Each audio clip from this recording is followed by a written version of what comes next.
You are listening to Football Live on Breela FM, powered by Noirette, with John Kane. Good afternoon and welcome to our new edition of Football Live here at Breela FM on Sunday the 9th of April 2023 from our London studios with your host John Kane. Well, yesterday was a very tricky day for many of the Premier League clubs. Chelsea, under the new caretaker manager Frank Lampard, went down to Wolves. People have been questioning the appointment, and I'm sure they weren't convinced with the start that the former players have made. It's not the best of starts for Frank Lampard in his second stint as Chelsea manager. Tottenham, well, they managed to grab an important 3 points against Brighton, but many Spurs fans will tell you that they were second best in that game, and VAR definitely played a big part, which went Spurs' favour. And of course, the sending off of both managers, Stellini and De Zerbi, which will be listened to both throughout the show. Of course, Manchester City with a big win away to Southampton to close the gap with Arsenal to 5 points, who are playing later on today during this show when they'll be playing away to Liverpool, who have their own problems to be fair this season. And this will be covered our main man Richard Bond, and that is our biggest game of the weekend, which starts at 4:30. However, before that, we will be with Jordan Okoli, bringing you the latest on Leeds and Palace, which is happening now. And I can tell you, Leeds are 1-0 up, 30 minutes gone. We'll be going to Jordan Okoli very, very shortly on the news of that goal.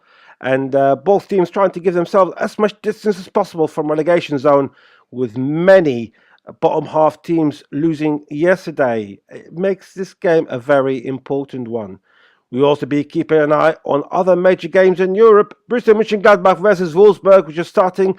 In fact, it's probably started any second now. It has kicked off at Mönchengladbach, and that will be watched by Kendall Rowan. Later on, alongside our biggest game, we've got a couple of games running. We'll be continuing our Bundesliga journey with our senior reporter Ed Dowling, who will be updating us on Bochum against Stuttgart.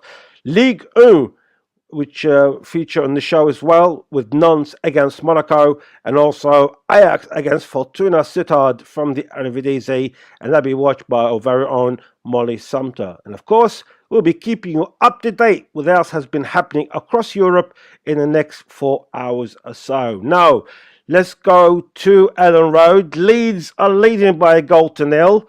And half an hour gone, and it's the start that probably Leeds fans were expecting and hoping for. And we got Jordan Okoli to go us through with the news of that goal and the lineup for today. Good afternoon, Jordan. Good afternoon, John. It's been a lively start at Ellen Road. Leeds have taken the lead, and the goal has come from Patrick Bamford. That's his 50th goal in a Leeds shirt. It's his third of the season. It came from a corner kick from Aronson, and Patrick Bamford was left unmarked by Tyreek Mitchell, and he headed it post and in. A very great goal from Patrick Bamford. Great way to start the game for Leeds. I'll go with the team news today for both sides. Leeds have an unchanged lineup. They won their last match against Nottingham Forest, so no surprises there that Javi Garcia has kept the same lineup for Leeds, and so far it is serving him well in this match. Crystal Palace were forced to make one change. Unfortunately for them, their talisman, Wilfred Zaha, is out with a groin injury, and therefore Jordan Ayew, who got the assist when he came on against Leicester City, comes in place of Wilfred Zaha. He got the assist for Mateta. He starts today. That's the only change for Crystal Palace. But so far, with 30 minutes gone, fantastic start for Leeds. They lead this match through Patrick Bamford. So it's Leeds 1, Crystal Palace 0. Jordan, I mean, we know that Roy Hodgson is coming in. He's turned to steady the ships at Palace. And so far, Palace fans are sort of happy with that, haven't they? Yeah, so far so good. You know, Palace showed a different side to them. Everyone thought with Roy Hodgson coming into the team, we're going to see Palace, you know, like you said, steady the ship, just be a bit more defensive. However, they were very, very attacking in their last match. Explosive at times. Haven't seen that so far today in this match against Leeds. But with what they showed in that last match, there is promising signs with Roy Hodgson leading things for Crystal Palace, and they'll be hoping that he can get his second win in a row against Leeds today. No, absolutely. I mean, Roy Hodgson in the last game, in his first game back, he managed to get the 2 goals in the second half, didn't he? So Palace might be a second half team, so we shall wait and see. However, Leeds. Now, as we all know, Jesse Marsch was sacked from Leeds, and Jesse Marsch is going to, but it seemed to be to Leicester City. Now, we can't not associate Leeds with Jesse Marsch because he's been there since the beginning of the season until he got sacked a couple of months ago. But is that a right appointment for Leicester to bring in Jesse Marsch into a club that literally what we see Leeds today is because of his fault, wasn't it? Yeah, it's a surprising one. You know, clearly Jesse Marsch was not trusted to keep Leeds in the Premier League, and that's why he was sacked. So it would be very surprising if Leicester trust him to keep Leicester in the league. You know, Leicester definitely, well, Leeds fans might not be happy with me saying that, but maybe seen as a bigger side. Of course, they've got a Premier League title under their name. It might be a big appointment, maybe too big for Jesse Marsch, who some would consider a failure at Leeds. Some may say he was sacked too soon at the same time. So it's a debatable topic when it comes to Jesse Marsch being appointed at Leeds. It hasn't happened yet at Leicester, but hasn't happened yet. But if it does, it is a chance for him to redeem himself because, you know, he got a lot of stick being an American in the English Premier League and then not being successful. So it would be a good chance for Jesse Marsch to redeem himself if he does get the job. Thank you very much, Jordan Okoli from Ellen Road. And yes, 3 minutes has gone and still Leeds 1, Palace 0. We're going back very shortly for Jordan Okoli. However, what's happening in the Bundesliga? Borussia Mönchengladbach against Wolfsburg. We got our very own reporter, Kendall Rowan, is watching that game. Good afternoon, Kendall. It's probably about 6 minutes gone. We know how good Wolfsburg can be, don't we, in general terms? But how has this game been set up for the first 5 minutes or so? Yeah, good afternoon, everyone. It is going to be a really good game at Borussia Park this afternoon. 9th and 10th place going at each other. Obviously, Mönchengladbach will be really hoping to end their winless run at home today. At the moment, Wolfsburg just seem to be a little bit on top there. Obviously, the away team today. They've had a couple of chances, but really, really comfortable saves for Omlin, the Gladbach goalkeeper today. There has been a couple of changes for each side, each draw in their last game as well. And for Gladbach, we've got 2 changes. Hoffman and Kone have been dropped for Alassane Pléa and Ngumu. And for Wolfsburg today, there's also been 2 changes. And Baku is out for an accumulation of yellow cards. So Killian Fischer has come in for him. And Felix and Nietzsche has replaced... I can't remember who he's replaced off my notes at the moment, but he has come into this team today, and there has just been another chance for Wolfsburg there. But at the moment, there is 7.5 minutes gone, and it is still 0-0. I will definitely come back to you later on, Kendall. Tell me, who did he actually replace? You know, that'd be a very, very good question to ask you next time round. However, let's speak about Wolfsburg quickly, Kendall. Obviously, Wolfsburg are 9th. They're on 40 points. They're 3 points behind Leverkusen, who are on 6th position. And top 6 is the ones that are actually most qualified in Europe. So Wolfsburg have got something to play for. But the home team today, they're more or less settled, haven't they, for mid-table end of the season? Yeah, absolutely. I mean, there is 7 points between these sides as it stands today.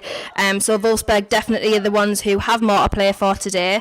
Their form is slightly better. They've got 2 wins and 3 draws in their last 5, so their form is a little bit better as well. So they'll definitely be hoping today to take home the 3 points and have a grip onto the European spots. But we are waiting to see what will happen in this game, and at the moment, as I say, not much time's gone, but Wolfsburg are on top, so we'll see what happens for the rest of the game. Right, Kendall, while you're with us, we love talking about the Premier League, even though you're covering the Bundesliga. Being a Geordie, I'm sure you're very happy with the Newcastle performance yesterday away to Brentford. That's more or less is giving a statement, isn't it, to teams like Manchester United? They're level on points, but the goal difference with that tremendous form against Eddie Howe, it's just been brilliant, isn't it, being a Geordie fan this season? Yeah, it's absolutely fantastic. I mean, we haven't really had anything to look forward to since Alan Pardew got us into Europe in 2012, so really not much to look forward to for us in the last well, at least 10 years. So yeah, it's an absolutely wonderful time to be a Newcastle fan. Not playing the best at the moment. The last 2 games at least, despite the fact that we did beat West Ham 5-1, it wasn't the best first half specifically from us. Same again yesterday, tale of 2 halves, but the fact that we can actually win games and not have to play our best. We are 3rd in the league at the moment. It's an absolute dream. I mean, last Christmas we were 20th in the Premier League table, so it's been a rise of immense levels under Eddie Howe. So yeah, really, really nice time to be a Geordie right now. Thank you very much, Kendall. We'll be going back to Kendall very, very shortly. Let's listen, while we talk about Newcastle, let's listen to what Alexander Isak has got to say, the ex-Villarreal player who actually started scoring goals for Newcastle United on that win against Brentford yesterday. It was a tough game. It's a tough place to come to. I think they've been unbeaten here at home for a very long time. So it was a tough task, and we felt that in the first half. I think we turned it around. Second half came out with a different energy and happy with the 3 points. I'm enjoying a lot, especially the team's football, the way we play and how it's going for the team. That's the most important, and I think we're all doing well. Everyone is contributing, and I'm happy to be a part of this. Well, we'll be going back to Kendall very shortly, not only to discuss Alexander Isak's goal and that clip, however...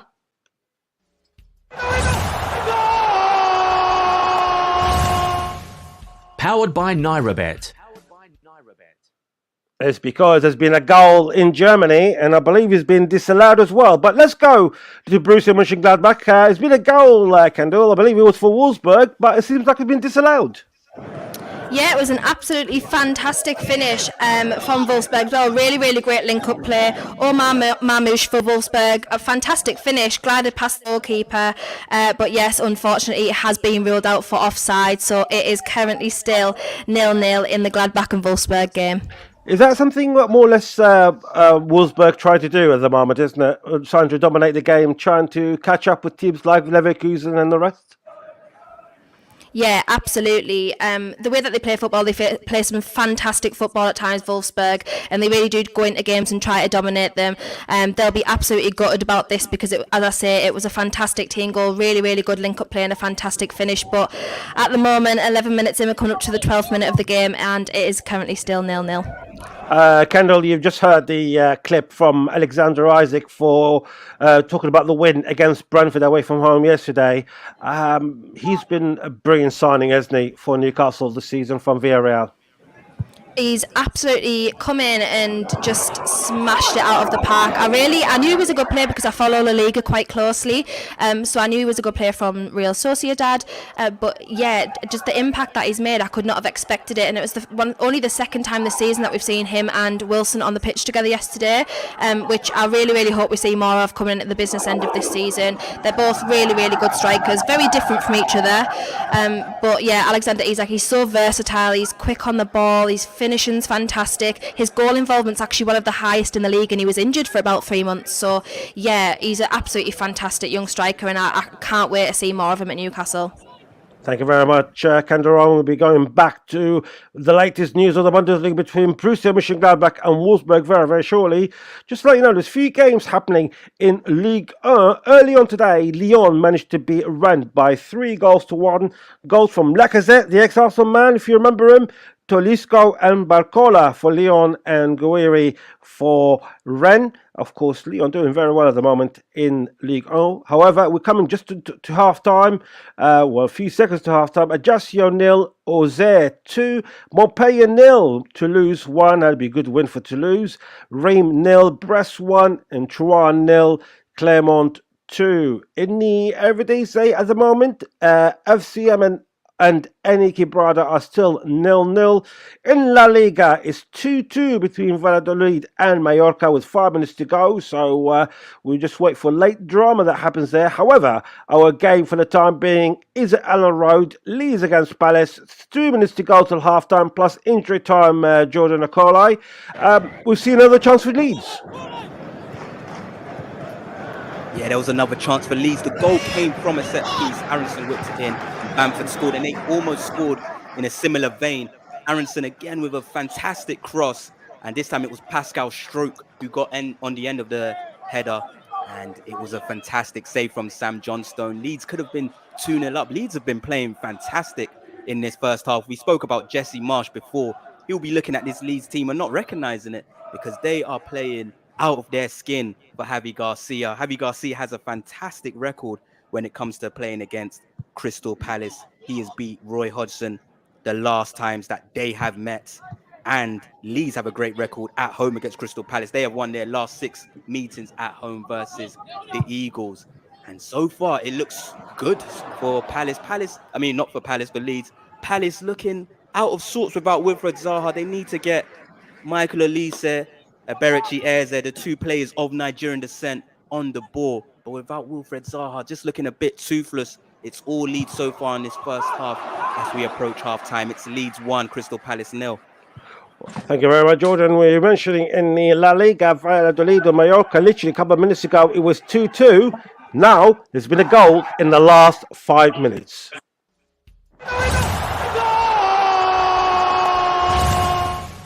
Powered by NairoBet.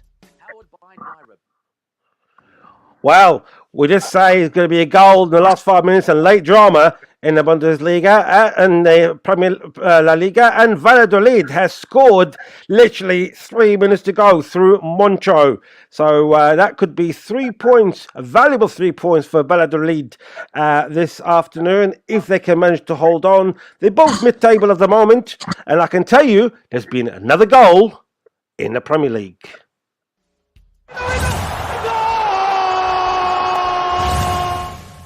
Powered by NairoBet. Well, I can tell you that Palace have equalised with literally in injury time, and we can go very shortly to Jordan Okoli to talk about that goal, which waiting for the confirmation on the goal scorer, and we'll be waiting for Jordan. In fact, it was Marguerite who scored the goal for Palace. We'll be going to Jordan very, very shortly on the news of that goal. However, let's go to Ayu, our NairoBet expert for today's games. Good afternoon, Ayu, to the show today. Good afternoon, John. How are you? Not bad, not bad. Thank you so very much, sir. We'd love to hear your odds and predictions on the show, as always, Ayu. And of course, you've got 2 big games to talk about today, but the first is probably the weekend's biggest game, isn't it? Liverpool against Arsenal. What can you tell us about that? It's probably the biggest game in Europe this weekend. It's a crucial game in the Barclays Premier League title race with respect to Arsenal. Listen to these statistics. In Arsenal's 5 of their last 7 games, there's been over 3.5 goals in 5 of their last 7 games. They've won their last 2 games 4-1 against Crystal Palace and against Leeds. Liverpool, on the other hand, in the last 2 games have been toothless. They lost 4-1 to City. They were abysmal at Etihad. And 0-0 against Chelsea. If Chelsea had a striker worthy of those in their team, they should have won that game by 3-0, 4-0. How they beat Manchester United a few weeks ago, 7-0, I will never know.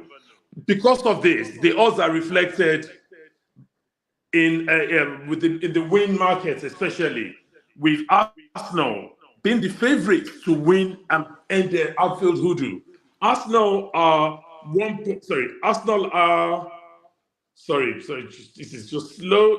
Arsenal are 2.50 to win. The marginal favourites, and Liverpool are 2.62. A draw is at 3.75. Imagine Arsenal going to Anfield. In the last few years, after Arsenal have lost all manner of losses, it's either 5-1 today, 3-0, 4-1. They've been hopeless away from home, especially against the big 6. But Anfield in particular has been a very, very, very terrible ground for them in terms of results. But they go there today as the league leaders, and they are the favourites to win the game at Anfield. It's a crazy game of football, we all say, but Arsenal are in terrific form.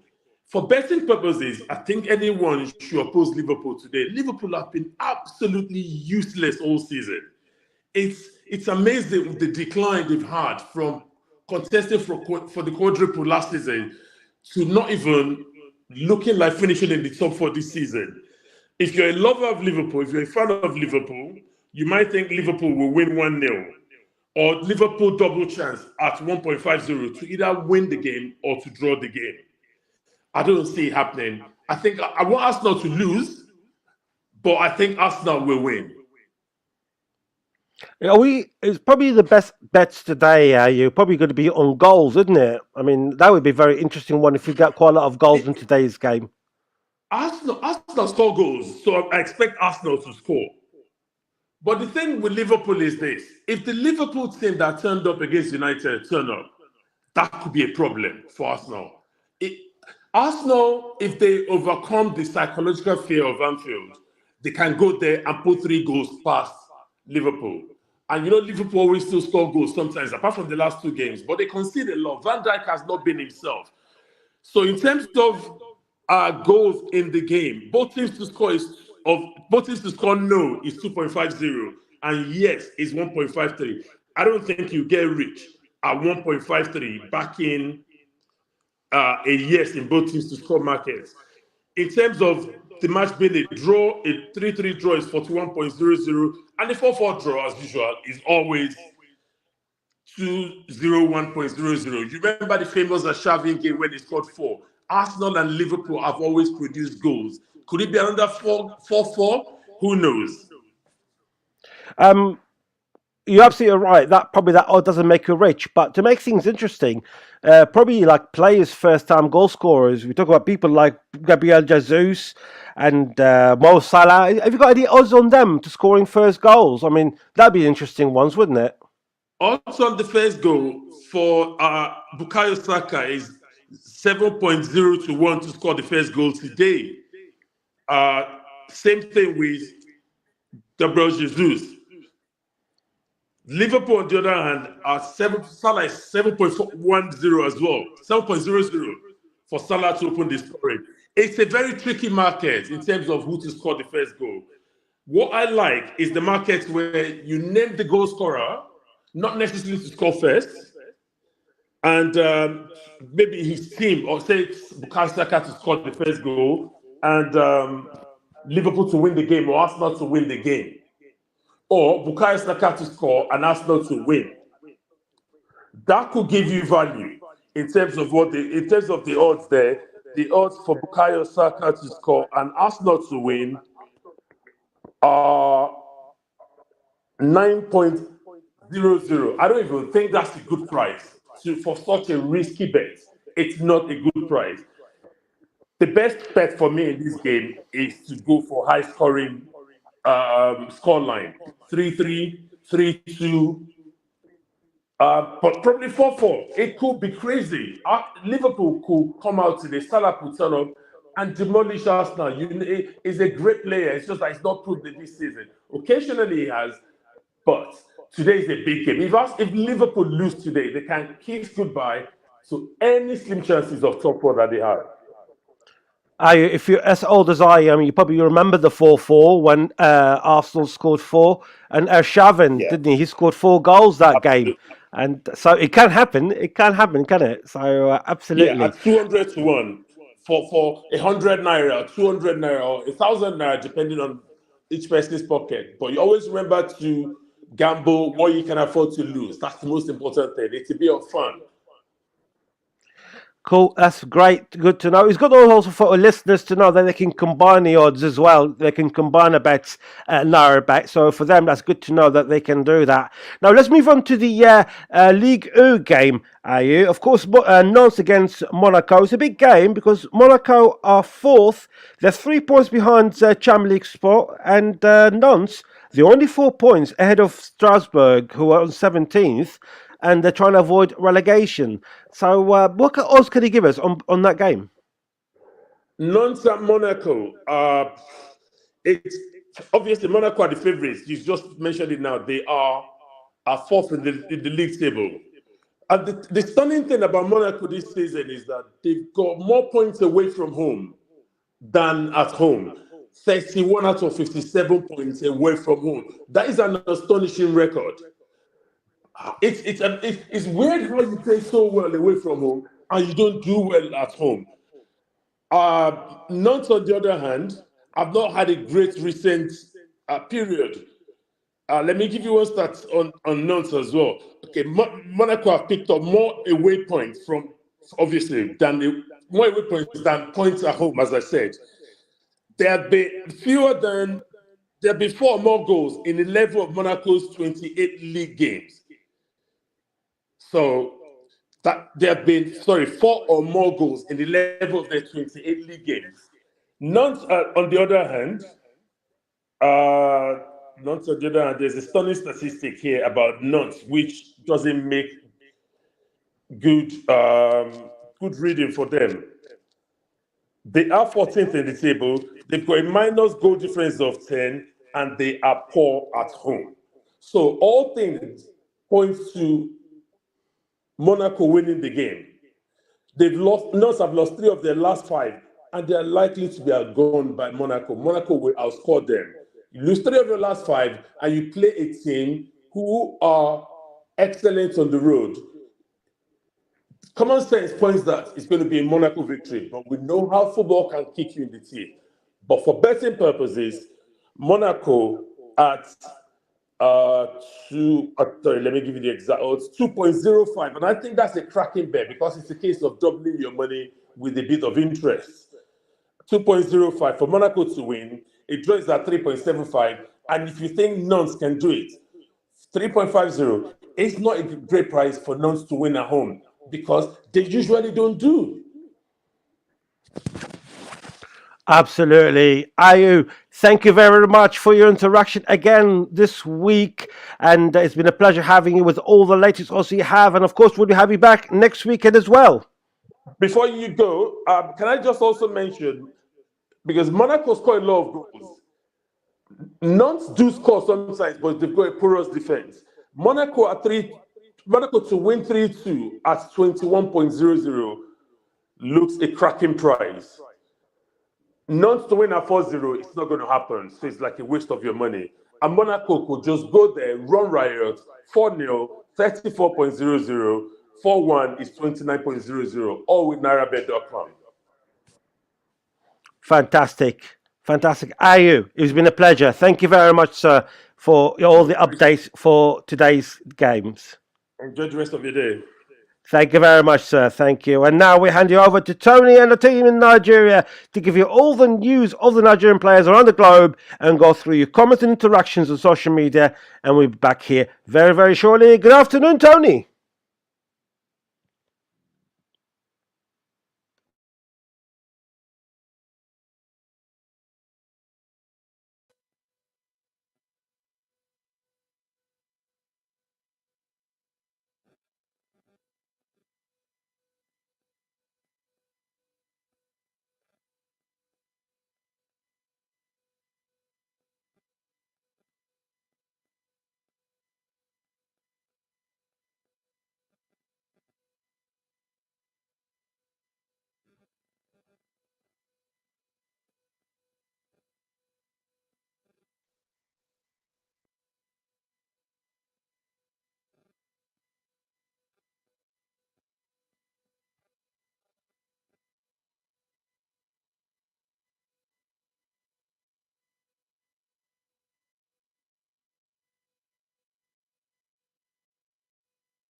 You are listening to Football Live on Breela FM, powered by NairaBet, with John Kane. Welcome back, everyone. Yes, we were listening to, and in fact, we were talking to our NairaBet expert, A, who gave his latest odds and the latest combinations that you can get on the big game today, Liverpool against Arsenal, and of course, the big game in Ligue 1 between Nantes and Monaco. The big game at the moment is Leeds against Crystal Palace. It's half-time there now. It finished 1-1. With that news of that second goal and the half-time report is Jordan Okoli. Yes, just before the half ended, we had some drama. It was all Leeds in that first half, but Crystal Palace fought back at the crucial time just before the half-time whistle was blown. The goal came from a free kick. Eberechi Eze whipped in a wicked ball, and then Jeffrey Schlupp flicked it on unconventionally with his back, and Mark Gahey beat Meslier to the ball and put it into the back of the net. Perhaps Meslier should have been more brave when he came out to get it, but Mark Gahey beat him to it. Mark Gahey finished it as if he's been scoring goals all season, but no, it was his first goal of the season. Palace haven't really been at their best today without Wilfred Zaha, but they have got their fight in them. In fact, Crystal Palace have won the highest amount of points from losing positions this season, so they're no stranger to coming back from being a goal down. They fought back, but it was Leeds who took the lead through Patrick Bamford getting his 50th goal in a Leeds jersey, but Palace equalised towards the end of the first half. It's been a great game of football at Elland Road. Don't know what's going to happen next. A point doesn't suit both teams. Both teams will want the 3 points to get away from the bottom three and survive relegation. But it's finally poised at Elland Road. It's Leeds 1, Crystal Palace 1. You're absolutely spot on, Jordan, when you mentioned that that point is not enough, especially when you've seen teams from yesterday, teams like West Ham with that win against Fulham, Bournemouth beating Leicester 1-0 and Wolves beating Chelsea in one of the games of the day. Both teams, they need to go for it in the second half, don't they? Yeah, they have to go for it. There were some shocking results yesterday for sure. Wolves beating Chelsea was definitely one of them, and it has really changed the face of the bottom half of the table. Leeds currently in 16th. If they get the 3 points, they could go all the way up to 12th. That's how close these teams are at the bottom half of the table, and 3 points is definitely what both sides will be fighting for, because it's anybody's guess who is going to get relegated this season. Like I said, they're all so close, so a draw really doesn't suit both of them. I'm sure that's what the managers are going to be telling their sides, saying we have to go for it in this half, so it's going to be an exciting one in the second half. Thank you very much, Jordan. Of course, we are also focusing news on what's happening in the Bundesliga. And I was just going to go actually to Kendall, but we do have a goal in the Bundesliga.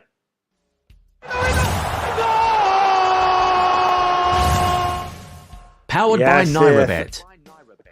Yeah, 34 minutes gone as Borussia Mönchengladbach 1, Wolfsburg 0. We spoke to Kendall earlier. We were talking to her in regards to the goal that Wolfsburg scored, and that got disallowed. Now, Borussia Mönchengladbach has scored for the home side. So 34 minutes gone. Borussia Mönchengladbach 1, Wolfsburg 0. We'll be going to Kendall very, very shortly on the news of that goal.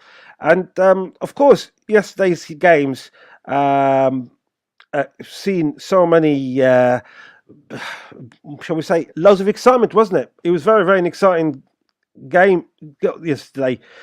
We've seen the Spurs, Brighton, that game, and we've seen so loads of games being played between them. It was a good game. It was a good game, but it was controversial because Spurs were second best, shall we say, throughout the game. Even Spurs fans will tell you that. And also VAR. My personal opinion, I think a couple of times when VAR didn't give a couple of penalties to Brighton, and that's my honest opinion on that. Of course, we would love to hear from you on when you go with Tony and the crew, and of course you know where to find us, Football Live NG. But we're going to play you a clip from Stellini and De Zerbi. But before we do, let's go to Kendall Rowan to speak to us and to give us more information on that Borussia Mönchengladbach news. Kendall.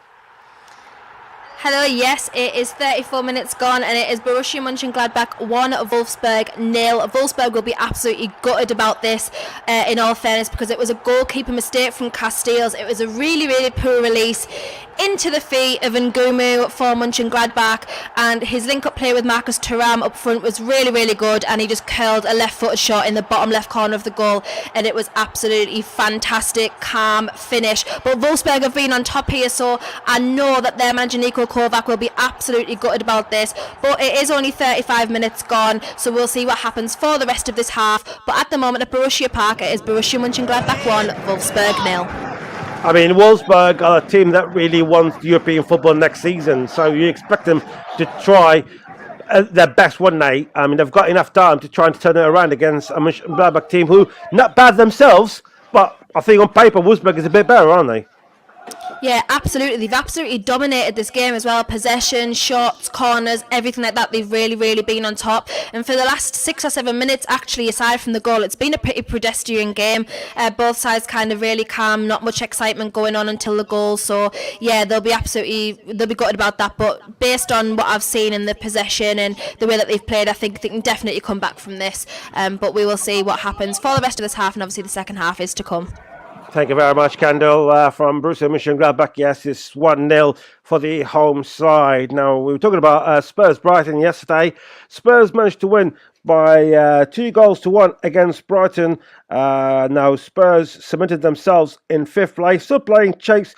They're chasing up teams like Manchester United and Newcastle, both on 56 points. And Brighton, they could have closed the gap, couldn't they? They could have brought it to 49, but they're on 46, but 2 games in hand on Tottenham and 1 game in hand on Manchester United and Newcastle. To be fair to the Zebra team, they've been a very, very good team. However, probably about half an hour to go in that game, there was some altercation between both set of staff of both teams, though. Don't forget, both managers are Italians, so they're probably talking Italian, and they're the only ones who would know what they were talking about, unless if you're Italian or no Italian, feel free to tell us exactly what they said. However, after the match, Christian Salini, the Spurs manager, or the ex-assistant manager for Antonio Conte, has got this to say on that incident. I consider a red card because also if I try to stay calm and to be focused on the game, I have to manage the bench, to keep all of them calm. But in that moment, for me, I was focused on the player. I want to speak with the player, and I lose my focus on the bench. And this is the rule. I have to respect the rule. But I think also that if you look what happened, I was polite and calm. That was Christian Stellini, the Spurs manager. That is his point of view. However, what did Roberto De Zerbi did say about that incident? I'm used always to respecting everyone inside of the pitch and outside of the pitch. And I don't like when the people don't respect me. Always respect everyone, especially the coaches. And I can't answer. I can answer for me, not for him. Yes, it's a personal situation, and I told him what was my opinion, my idea. Not bad words, not nothing, only my opinion. That was, of course, Roberto De Zerbi, the Brighton manager, who, to be fair, he's been doing a very good job, hasn't he, since the departure of Graham Potter. And now Brighton are on the verge of Europe, and Graham Potter is out of job. So you couldn't make this out, can you? But that is football. That's what happens. These are the two managers yesterday. It's sort of like a bit of a highlight of the game. If you watched the game, I certainly did. It was a very, very good game. And of course, Brighton will feel very, very let down by VAR twice, in my opinion. And their performance, to be fair, they've been really, really good. And of course, the goal that Danny Welbeck has scored, that it literally deflected of Alexis McAllister, the World Cup winner. And that deflection, he wasn't offside, but it hit his hands. Let's go to Jordan Okoli. The second half has started with 5 minutes into the second half. Leeds against Crystal Palace, 1-1 still. And Jordan, any news of any changes at half-time? No changes at half-time. The managers have kept it the same. One thing that has changed is that Meslier was a lot more braver in the beginning of this second half, because there was another great ball in from Eberechi Eze, and this time Meslier came out and punched it, was a lot more confident, a lot more brave. He got hurt in the process of doing that because Jeffrey Slupp just caught him on his ribs. But the Leeds fans and the Leeds manager will be happy to see Meslier come out and be brave, because perhaps he was at fault for that equaliser, for not being as confident coming off his line. So far in this second half, it's been all Crystal Palace. It's been a real tale of two halves, because it was all Leeds in that first half. In fact, Leeds had 7 shots on target in that first half, which is the most shots on target they've had this season. And it just shows how crucial goals are in football, because perhaps they are going to be punished for not scoring more than 1 goal in that first half, because, like I said, it's all Palace in this second half. It's been a fabulous start from Roy Hodgson's men in this half. As we approach the 55th minute, it's Leeds 1, Crystal Palace 1.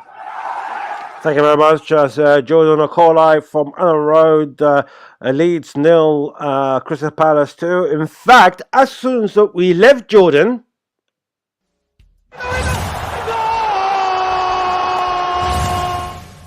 Powered there's by been another. Nirobet.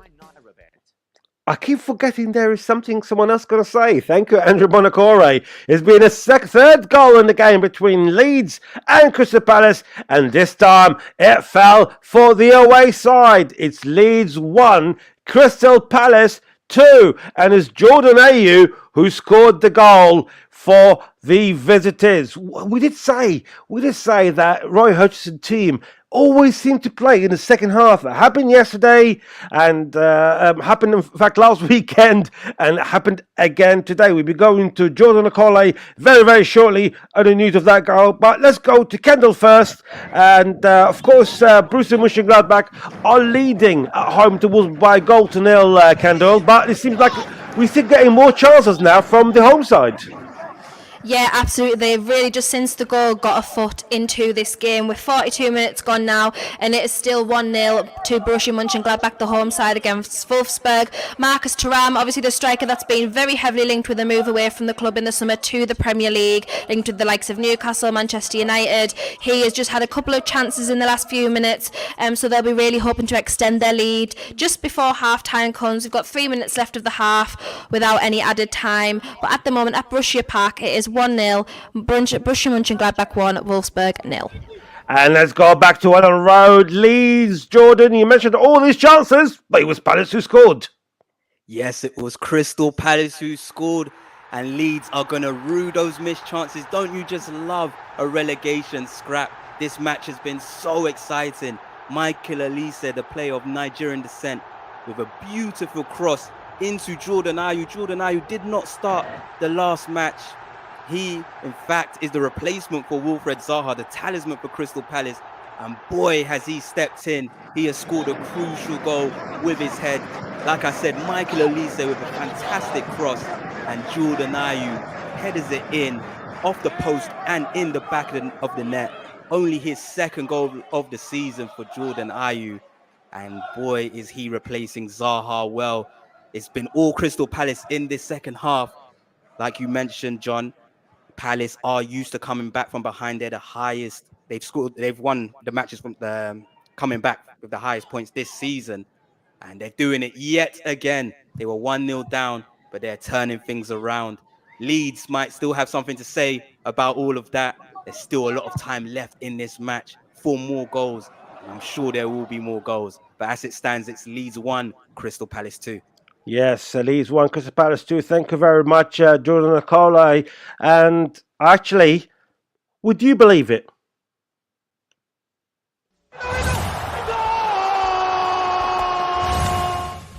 All the key action Again. and the goals on Football Live. And again, as always, I'm interrupting Andrew Bonacore with his clip. But I can tell you there's been another goal at the road. And Palace, again, has scored the third.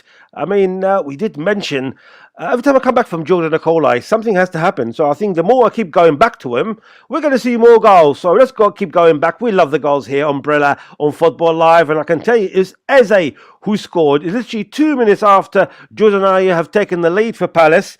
And Jordan Okoli, you've seen the first, you've seen the second, and now Eze has added the third for Palace. Yes, Barry Eze has scored. What a second half we are witnessing here. Crystal Palace are completely turning this game around. It was the two players that I mentioned earlier who need to get more on the ball. Michael Olise and Eberechi Eze. Olise picked up the ball, shifted inside and played a great through ball into Eze. No one tracked his run. And Eze beat Meslier to the ball and just poked it past him. And the two players of Nigerian descent combined for that goal. That's Olise's second assist of the season, of the game, I should say. That's his fourth assist of the season. That's Ebere Eze's fifth goal of the season. And now Palace are comfortably leading this match. Who would have thought? If you had seen the first half, you would not have thought this would be happening, because honestly, it was all Leeds. But Roy Hodgson's men clearly have a never say die attitude. They always fight back. And now they are 3-1 up away from home. Ebere Eze with the goal. Wilfred Zaha not in the lineup. He's out injured, but he's not being missed so far today, because it's Leeds 1, Crystal Palace 3. Jordan, just before I let you go to enjoy the rest of the game, we've seen both teams, haven't they? They both changed their managers, but the impact that Roy Hodgson has had, you cannot mention it over and over again, can you? Definitely, yeah, the impact he is having. I don't think much people would have expected this kind of impact to perhaps to have 2 wins on the bounce. This match hasn't finished just yet. You know, he's the oldest manager in the Premier League. A lot of people would have looked at his age and would have doubted his capabilities. But Roy Hodgson clearly knows these players very well. Of course, he used to play for Crystal Palace as a defender himself, so he knows this whole club very well, and it is clearly working in his favor so far. Things are working out for Palace, and maybe they will survive the relegation battle with Roy Hodgson as their manager. Thank you very much, Jordan. As Jordan Okoli from Ellen Road, 58 minutes gone, still Leeds 1, Crystal Palace 3. What a turnaround by Crystal Palace. Why are we still talking about the Premier League? It's the big game later on. It's Liverpool against Arsenal. It's Klopp against Arteta. Liverpool. I really think Mikel deserved each minute he got there when it was not going perfectly well. In the beginning, maybe the steps were not big enough for some people and stuff like this, and now their team is very well set up. And good transfers on top of that, but a stable, last year already, a pretty stable team. Take on Arsenal. That they are a great team, managed by a top manager, and they create an incredible atmosphere that makes it really difficult for any opponent, as it is to come to the Emirates, very, very difficult. So we know that, and the opportunity is there ahead of us on Sunday to do something that we have done in the last 2 or 3 years, is to win in places that the team didn't do for many, many years. In the Premier League, covered exclusively right here on Brila FM by Football Live. Kick-off at Anfield is 4:30 this afternoon. It's Liverpool against the leaders, Arsenal. Can Arsenal pick up another 3 points? We'll be building up to this match throughout the show this afternoon. And then from 3:30 this afternoon, we'll bring you exclusive team news from Anfield in the build-up to Liverpool against Arsenal. It's a massive match in the Premier League title race, and we'll have it covered exclusively right here on Brilla FM and Football Live. Next Saturday, Chelsea, not comfortable at all, take on Brighton. Complete cruise control. Tottenham Hotspur. No, it's not a club in crisis. Against Bournemouth. So this is a must-win for them. In the Premier League, exclusive coverage on Football Live. It's really going to make a difference. Follow NairaBet on Twitter @NairaBet and on Facebook @NairaBet Online to take part in our infamous giveaways, and you too can win big. NairaBet, the home of sports betting and fast payments in Nigeria. 4 hours of football every Saturday and Sunday on Brilla FM with Football Live. But it always starts with us. All the key action from around Europe's top leagues. Wow, just wow. You are listening to Football Live on Brila FM, powered by NairaBet. Have your say on today's action and interact with Brila FM on Twitter at Brila FM 889, on Facebook at 889 Brila FM, and on Instagram Brila FM 889. It's drama you will not want to miss. Well, against all the odds, Bournemouth are taking the lead. Not a single shot on target up to this point. Yeah, it was a James Ward-Prowse classic. It just kills it beautifully. Well, it's been absolute chaos. Yes, Josh. Football's a cruel game. You know, you can have all the possession you want, but if you don't put the ball at the back of the net. It was again Kate and Son, like the good old days. But this show never disappoints. Yes, well, it's Brentford 0, Crystal Palace 1 here, and it's Eberechi who's got the goal. Oh my word, Josh. I cannot believe how Phil Foden has not made this 2-0. Yes, Barry, it's a second goal for Borussia Dortmund, and the Dice Watch Gabon are running away with it now. Today's show is powered by Hollandia and Chivita. Yes, we were talking about Leeds and Palace, and last time we left Jordan, we left it as Leeds 1, Palace 3, and this time round we did not have another goal, but we're going back to Jordan very shortly. First, let's go to Kendall Rowan on the halftime report on Borussia Mönchengladbach against Wolfsburg. Yes, hello. As we are in half-time at Borussia Park, it is Mönchengladbach 1, Wolfsburg 0. The home side are on top at the moment. The game's been pretty equal. Wolfsburg were on top for the first 20 minutes, but since that goal from Nathan Ngumu for Mönchengladbach, the home side have been very, very good. Stats are pretty equal, possession's pretty equal, so the second half is sure to be very, very good. They don't move up a place in the table, Mönchengladbach, as it stands with this result, because they are 7 points behind Wolfsburg, who they're playing today, who are in 9th. But Wolfsburg need to really get back into this game now and try to get a hold on those European spots and get the 3 points. So we will see what happens in the second half. Kendall, obviously Wolfsburg did score a goal in the 10th minute, didn't they? And that goal was disallowed. Did that sort of dent their confidence a bit, or do you think they will try to come stronger in the second half? Yeah, it definitely altered their momentum in the game, I think, because they were really expecting to obviously score that goal. The offside was an extremely tight call. VAR called it offside. So yeah, I think that obviously their ultimatum has just kind of dropped off, the momentum's dropped off, and then they let Mönchengladbach get back into the game. So they really need to come out all guns blazing second half to try and equalise and then go on to win the game. Thank you very much, Kendall.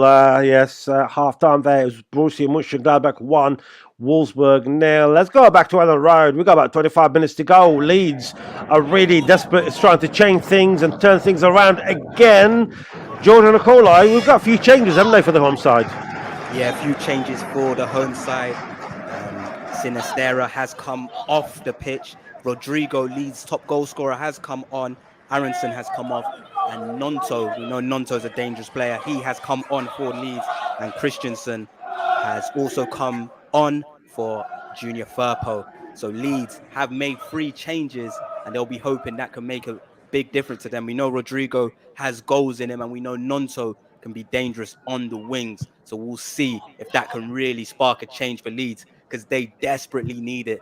They need to find 2 goals from somewhere with limited time, because it's Leeds 1, Crystal Palace 3. I mean, Jordan, is it more or less a game over now? I know it's about 25 minutes to go, and it's very hard, isn't it, to come back from 3-1 down with that so much time. It doesn't matter how many changes you do. I mean, it's going to be a very hard task, isn't it? Unless they're going to play the usual Leeds, play 10 up front and try and score the equaliser. Yeah. We should have seen that before from different teams, haven't they, to be fair? we have. I can tell you they're not put 10 up front, not just yet, maybe in the last couple of minutes. But with Leeds playing at home, the fans are not going to let them not fight for this one. You know, there's still enough time for something to happen. And if Leeds were away from home, perhaps, you know, they would just be in their shell and take this loss. But I don't think the fans are going to let that happen. They are going to fight to the end. And we know anything is possible in this Premier League. Crystal Palace don't exactly have the best defence. However, under Roy Hodgson, he may be able to just steady the team and get them to see out this win. But I can tell you Leeds are pushing forward. So there's definitely going to be chances for Leeds as we approach the end of this game. Thank you very much, Jordan Okoli. We'll be going back very shortly for the latest on that game. As it stands, it's still Leeds 1, Palace 0. However, in about 20 minutes or so, we got a big game in the Eredivisie.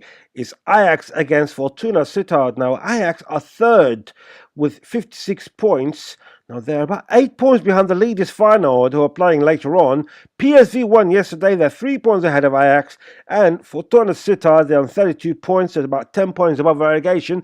So it's much more important for Ajax to go for the title this season than Sittard, who seems to be settled to be outside the European spots and more or less away from relegation. But for the team news on watching this game is Molly Sumpter. Good afternoon, Molly.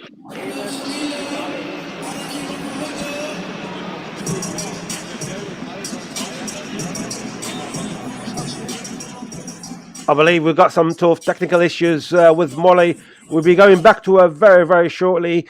Just to give you the latest scores in the French League 1.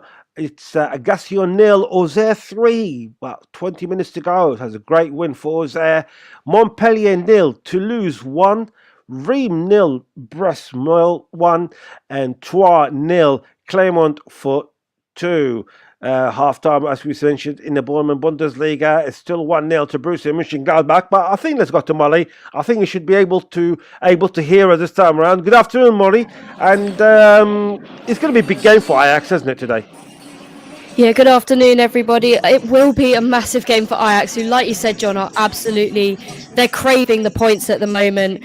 There was questions asked about Davy Klaassen before the game, who was unable to finish their KMVB Cup match with a head injury. Unfortunately for Sittard, though, he has made a return. He does start today on the bench. He's joined on the bench by Nigerian youngster Calvin Bassey on the bench as well. So hopefully we'll get to see an appearance from him. We know that Ajax love to bang in the goals, so hopefully we'll see quite a comfortable win from them today. The attack for Ajax comprises, as usual, of Steven Bergwijn and Berghuis, either sides of Dusan Tadic. Ajax have lost just one of the 23 meetings between these sides. So like we said, hopefully a big win again for them today. And Molly, when you look at the results between both teams, it always seems to be in Ajax's favour. I'm actually trying to scroll down as far as year 2000, I think. That was the last time Sittard did beat Ajax. And most of it, so we're talking about 4 or more goals in every single game. It seems like on paper it's 3 points for Ajax, isn't it? Of course, when you look at the history between these sides, you've got to think Ajax are the ones that are going to take the 3 points that they desperately need today. But in this league, anything can happen. Goals can come from anywhere. So I don't think anybody can quite call the result, but I think the bookies will be having Ajax to win today. Thank you very much, Molly Sumpter, with kick-off in about 15 minutes to go. What has kicked off is Leeds against Palace, and we have got another goal.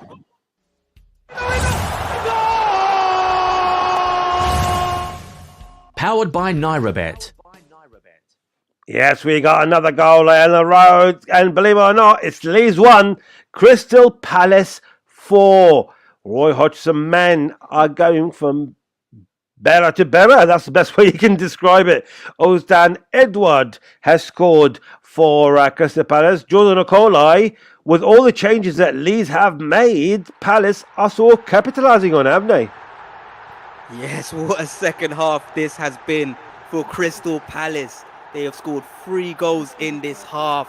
It's been all Leeds in the last couple of minutes, and that was their downfall. They put too many men forward, and Palace caught them on the counter. It was Michael Olise who has got his 3rd assist of the day. He broke forward, and he was just striding so confidently. It was 4 against 2. So Olise had his pick of whoever he wanted to assist, and he chose Hodgson Edward, who finished excellently with his left foot into the bottom corner. Great goal from Hodgson Edward. That's his 4th goal of the season. That's Olise's 3rd assist in this match. Fantastic from Olise. I believe Trossard got 3 assists in a half before. Lisa has gone and done that. And you asked before, is it game over? I believe it should be game over at Ellen Road. It's Leeds 1, Crystal Palace 4.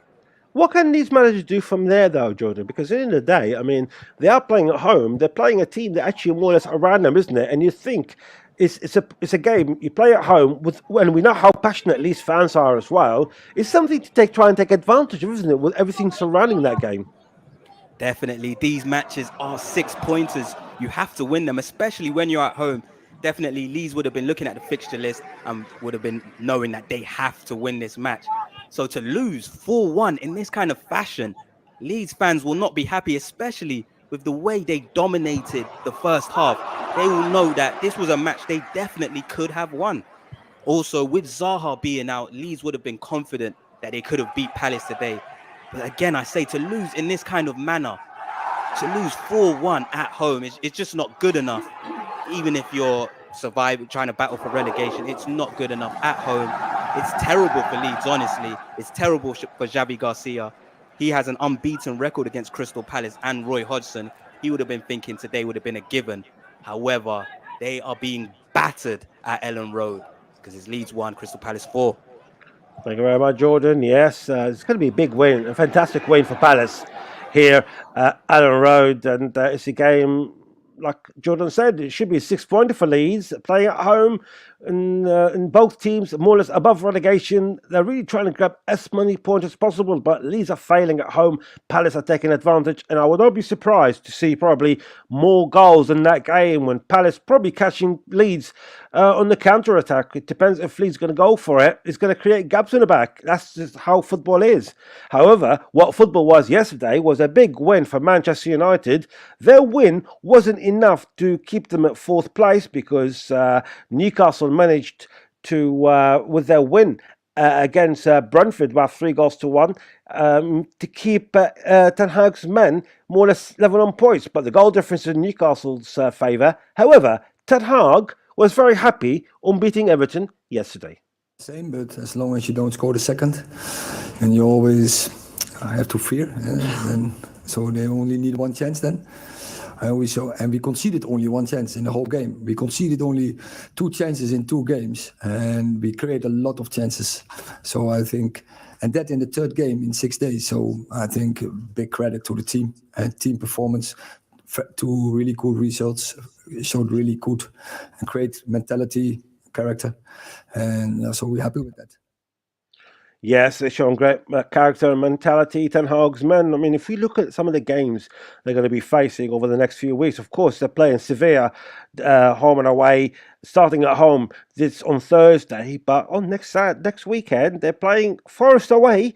They're not easy team to beat.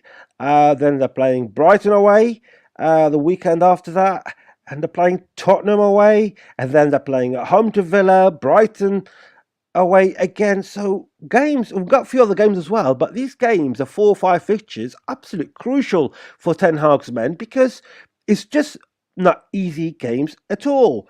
Whereas you look at Newcastle, who I do correct myself, they did win 2-1 and not 3-1 yesterday. I'm sure Geordie's Newcastle fans will not, they'll be happy for me to mention that anyway.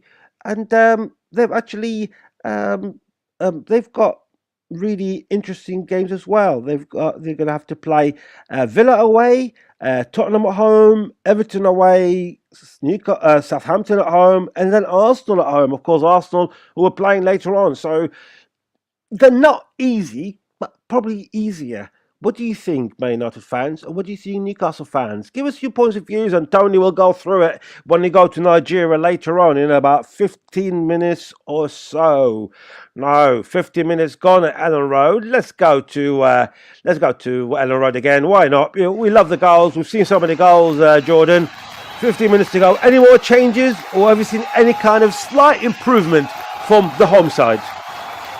No improvement from the home side. They continue to try and press, but I think at the same time they've got in the back of their minds that they don't want this to be a cricket score, so they're just trying to keep the score down while they push forward. There has been a change for Crystal Palace. Will Hughes has come on for the goal scorer Odsonne Edouard. That's a defensive change, and that's the wisdom that Roy Hodgson has, just to make a change like that, just to see out the game. He's put IU up front. Now he's got more men in the midfield just to prevent Leeds from perhaps making what would be a ridiculous comeback, one that would be very unexpected. But yeah, great change from Roy Hodgson, bringing on Will Hughes for Odsonne Edouard. 75 minutes gone in this match. It's Leeds 1, Crystal Palace 4. Yeah, I'll tell you, we kicked off in the second half in the Bundesliga. Borussia Mönchengladbach left it half-time by 1-0. And let's go to Germany. Kendall Rowan, any changes at half-time between Borussia Mönchengladbach and Wolfsburg? In fact, I'll be coming back to Kendall very, very shortly. She has some technical issues, and I'll tell you what, it's just in the right time because we have another goal at Ellen Road.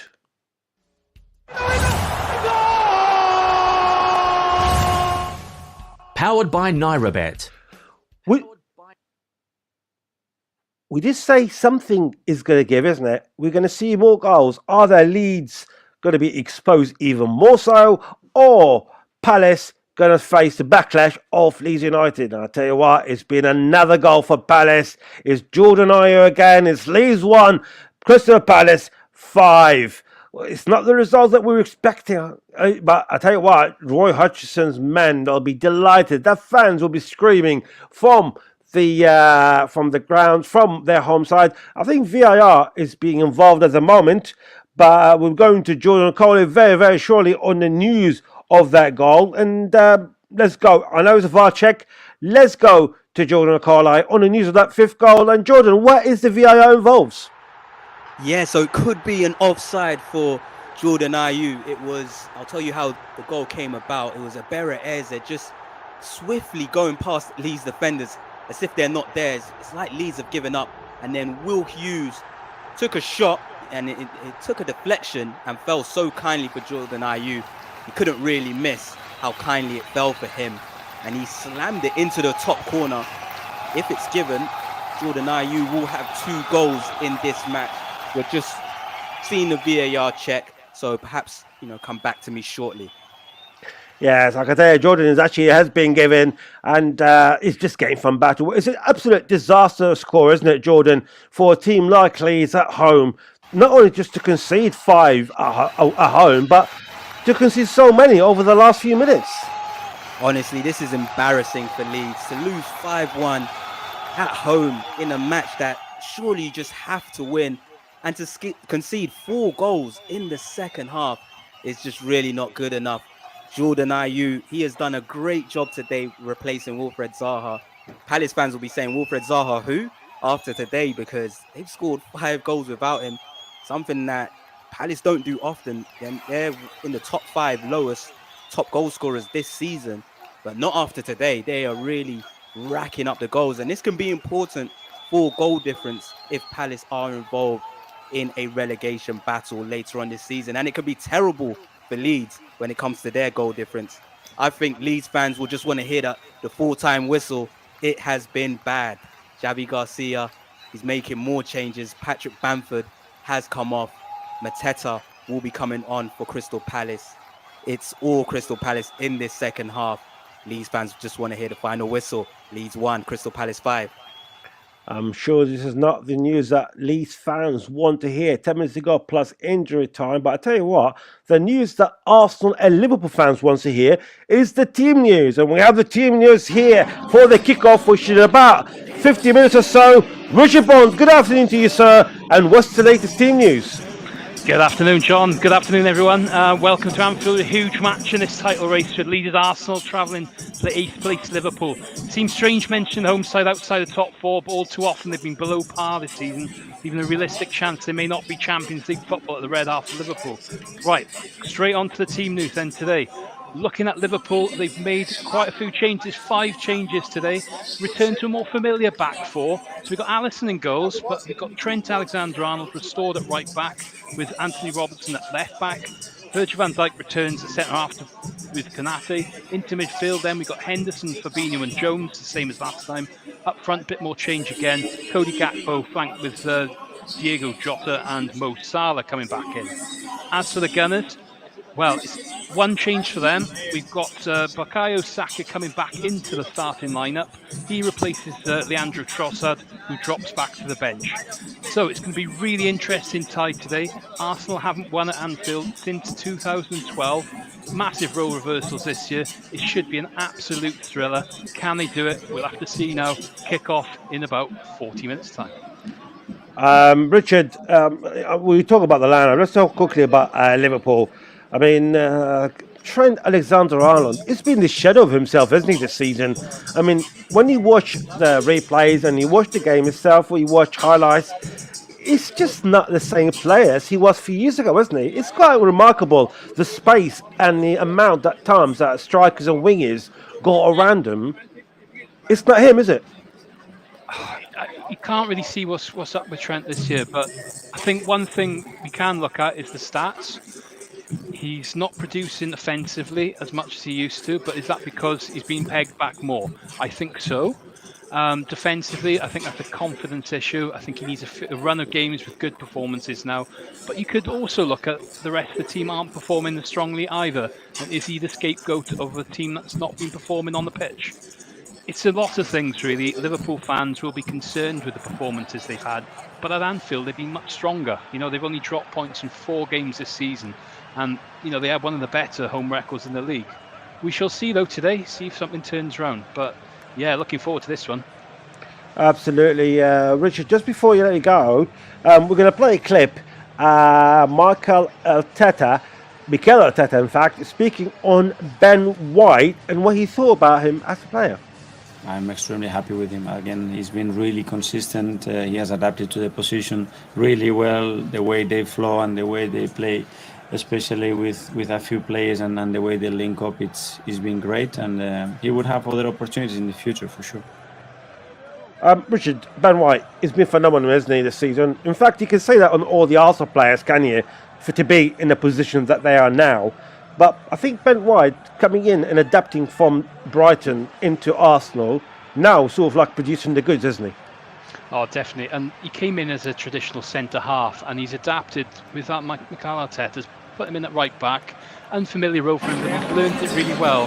And going forward too, he's chipped in with the odd assist as well. So he's a really good player. And I think with Arsenal, we've got to look now. They've lost Saliba last couple of games, and they've brought in Rob Holding. Would that make a bit of a difference? It hasn't so far, but this is a big match today. So we shall see the test that they're going to have from Liverpool, who's starting to get a few more of their star names back in the lineup. But as for Ben White, yes, brilliant player, and he should be knocking on the door for England as well, I would have thought.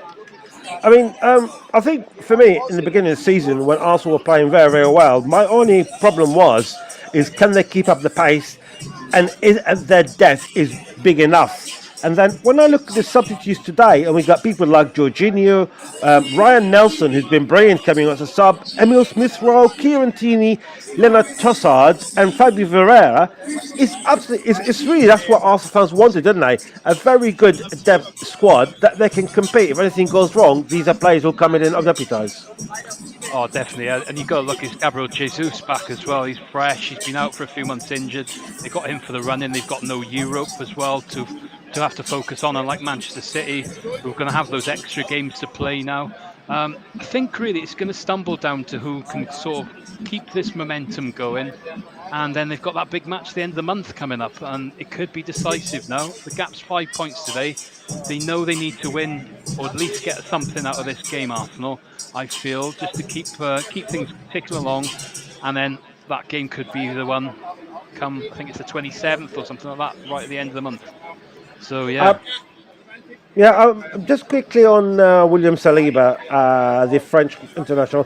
He's been phenomenal, hasn't he, for Arsenal? He's probably considered one of the best, if not the best defender in the Premier League. He's been injured for the last couple of weeks or so. He's injured again today.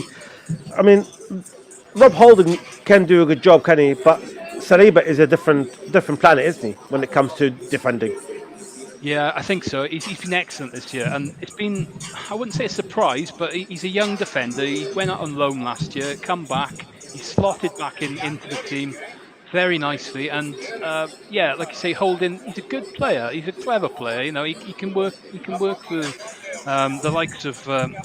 I think a bit surprised, really, as such that Nunez wasn't playing. I think he would have been really good against him. Sarr's a clever man. He'll try and drag him out. It's a different battle. I think that's what they'll probably miss today, is Saliba's kind of quality and intelligence on the pitch. But we'll see. Thank you very much, Richard Bond. We'll be back very shortly as well for more news and discussions regarding the biggest game of the weekend. Liverpool against Arsenal, kick-off at 4:30. But before that, Leeds are suffering being hammered by 5-1 at home to Crystal Palace. Jordan Okoli, 4 minutes to go. We haven't seen a goal for the last 5 minutes, which is quite surprising. But there's been more changes, hasn't it? Yeah, there's been more changes for Crystal Palace. MacArthur has come on, so has Mateta and Milivojevic. Again, Roy Hodgson just showing his experience, bringing on more midfielders just to make it more difficult for Leeds to have possession. Another change has been made. Nathaniel Klein has come on for Joel Ward. And Roy Hodgson is giving everyone a high five as they come off. He's been very impressed with his team today, as he should. A stat that really sums up Leeds' performance today is that they had 7 shots, their most on target in this season, and they've had 0 in the second half. So it's really been a tale of 2 halves in this match. There's a lot of contenders for man of the match in this one. It hasn't finished yet, so you know I'll give you my man of the match at the end of the game. But Michael Olise has been brilliant. Jordan Ayew has been fantastic as well. Jordan Ayew has now come off. Olise is still on. He'll be hoping to cap off his brilliant performance with a goal today. Like I said before, he has 3 assists all in the second half. But yes, Leeds will just want to hear the full-time whistle, and they won't have to wait too long. It's Leeds 1, Crystal Palace 5. We've seen so many managers getting sacked over the last few weeks, Jordan, haven't we? And obviously, Patrick Vieira was one of them. Step in, Roy Hodgson. He came in with his own ideas. He knows he's an interim manager till the end of the season, and he's doing wonders, isn't he, over the last 2 games? When you compare him to Frank Lampard coming in and losing his first game to Wolves, one of the teams up below them, which is not really a good start. You need to be in a safe hands, don't you, when you actually, as an interim manager. But does that tell you how good Roy Hodgson is when you compare him to Frank Lampard without downgrading the Chelsea manager, of course? Yeah, it really does show how good Roy Hodgson is. Like I said, a lot of people would have raised their eyebrows wondering why has Hodgson been brought in. A lot of people wanted Vieira to stay, but now Palace fans will be happy with that decision. Yeah, there's been a lot of managers sacked this season, the most ever. 13 managers sacked. And there's been literally only 2 managers who have kept their jobs at the bottom half of the table. That is the Nottingham Forest manager and the West Ham manager, David Moyes. But this change in managerial position has been working for Crystal Palace. Vieira just couldn't get this performance out of Crystal Palace. Who would have thought Palace would be beating Leeds 5-1 and scoring 4 goals in the second half? It didn't seem like that was likely under Vieira, but it is clearly possible under Roy Hodgson. So credit to Roy Hodgson. This should be 2 wins on the bounce for him on his comeback. And who knows, they might want to keep him for next season if he keeps on winning like this. Thank you very much, Jordan. We were playing literally seconds away from normal time and plus stoppage time game. Leeds 1, Palace 5, but it's still 1-0 in Germany. We are played about quarter of an hour into the second half. Still Borussia Mönchengladbach 1, Wolfsburg 0. But there's been some changes, Kendall, to tell us about.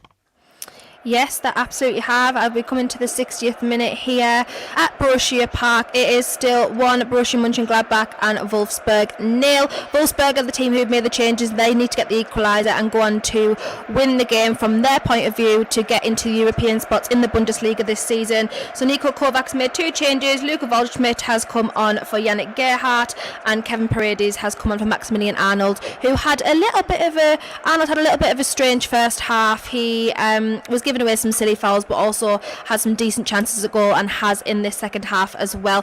Wolfsburg really should be equalising here.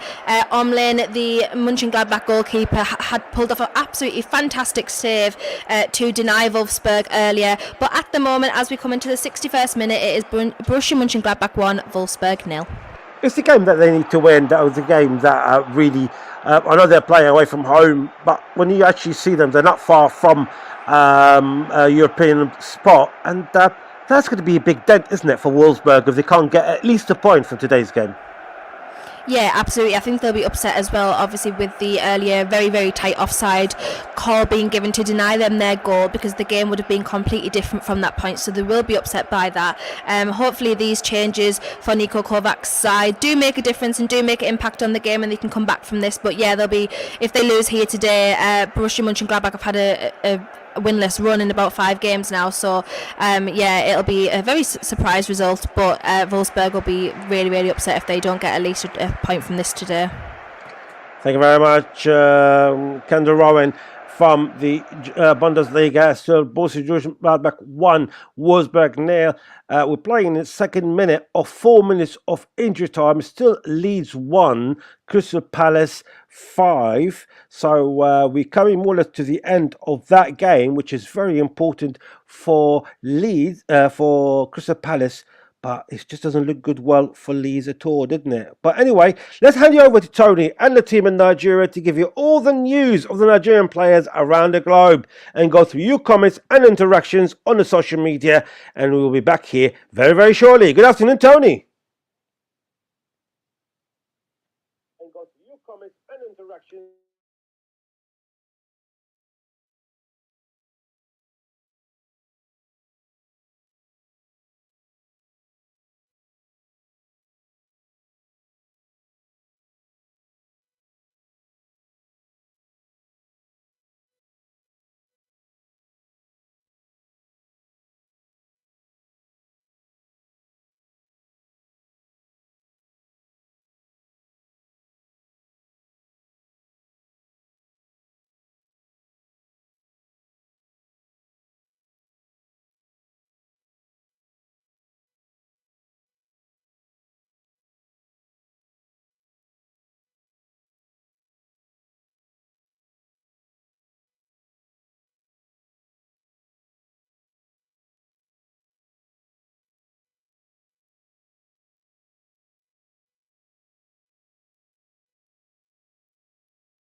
You are listening to Football Live on Brila FM, powered by NairaBet, with John Kane.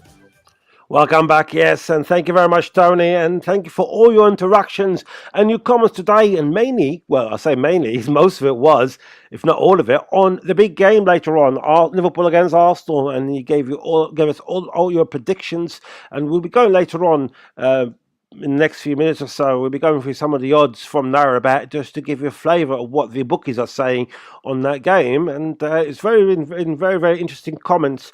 And I think some of them was actually mentioning how bad Liverpool defence is and that can concede goals, which I completely agree with that. I mean, they haven't been the best of defences.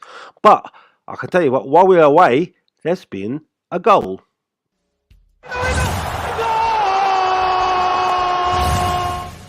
Powered by NairaBet. I have to apologise to Jordan Okoli one day, and I apologise to everyone who keep interrupting him while he's talking. But there's been a goal at the Eredivisie. Is Ajax 1, Fortuna Sittard 0, Molly Sumpter. Ajax are overtaking PSV in the table on goal difference, haven't they? Yes, John, there's been an early goal here at the Johan Cruyff Arena, and as you would expect, it's Ajax who have hit the back of the net. It was Steven Berghuis who released a lovely curling shot from quite some distance on the right to find the bottom corner of the Sittard goal. The Sittard keeper is just shaking his head in absolute disbelief. It was a wonderful shot and a wonderful goal. Ajax have really had a high press to begin with, forcing Fortuna Sittard to kind of not really be able to get out of their own half, and it's really paid off with that wonderful, wonderful goal. It's Ajax 1, Fortuna Sittard 0. That's a great goal. Thank you very much, Molly. Great start for Ajax in this game. Of course, they're playing catch-up with Feyenoord and the PSV, and as well, there have been another goal at the Borussia Arena.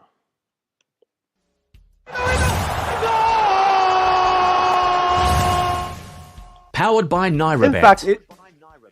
In fact, it's the Borussia Park. I do apologise for that. And it's now Borussia Mönchengladbach 2, Wolfsburg 0, and Kendall Rowan. And Borussia Mönchengladbach is really giving massive dent to Wolfsburg's European host for next season, haven't they? Yes, pretty much some people would say a shock result here at Borussia Park this afternoon. It is Borussia Mönchengladbach 2, Wolfsburg 0. There's 70 minutes gone here at Borussia Park, and it was a fantastic lofty cross from Alexander Plea, and it perfectly landed on Marcus Thuram's head.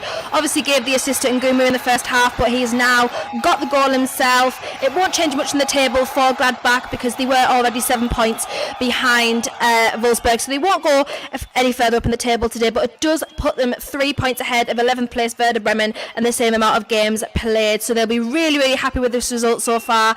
There's 20 minutes left to be played. There has been a couple of changes from Daniel Farke's side as well, and Hannes Wolf has come on for Nathan Ngumu, obviously the first half goal scorer for Gladbach there, and also Jonas Hoffmann has replaced Lars Stindl, who's had a fantastic game so far.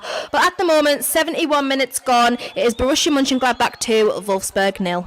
You mentioned Marcus Thuram, who's actually a very good player. And if anyone who's seen him, he's a very exciting young player, isn't he? And he's been linked to a couple of Premier League players in the summer, isn't he? And how good is he today? I mean, yes, he scored the goal, but he's one of these players who's always exciting to watch, wasn't he? Yeah, he had a bit of a slow first half of the first half, if that makes sense. He was a little bit slow to come out of his blocks, a couple of misplaced passes and things like that. But as soon as the goal went in, he gave a fantastic assist to Ngumu, really fantastically calm on the edge of the box.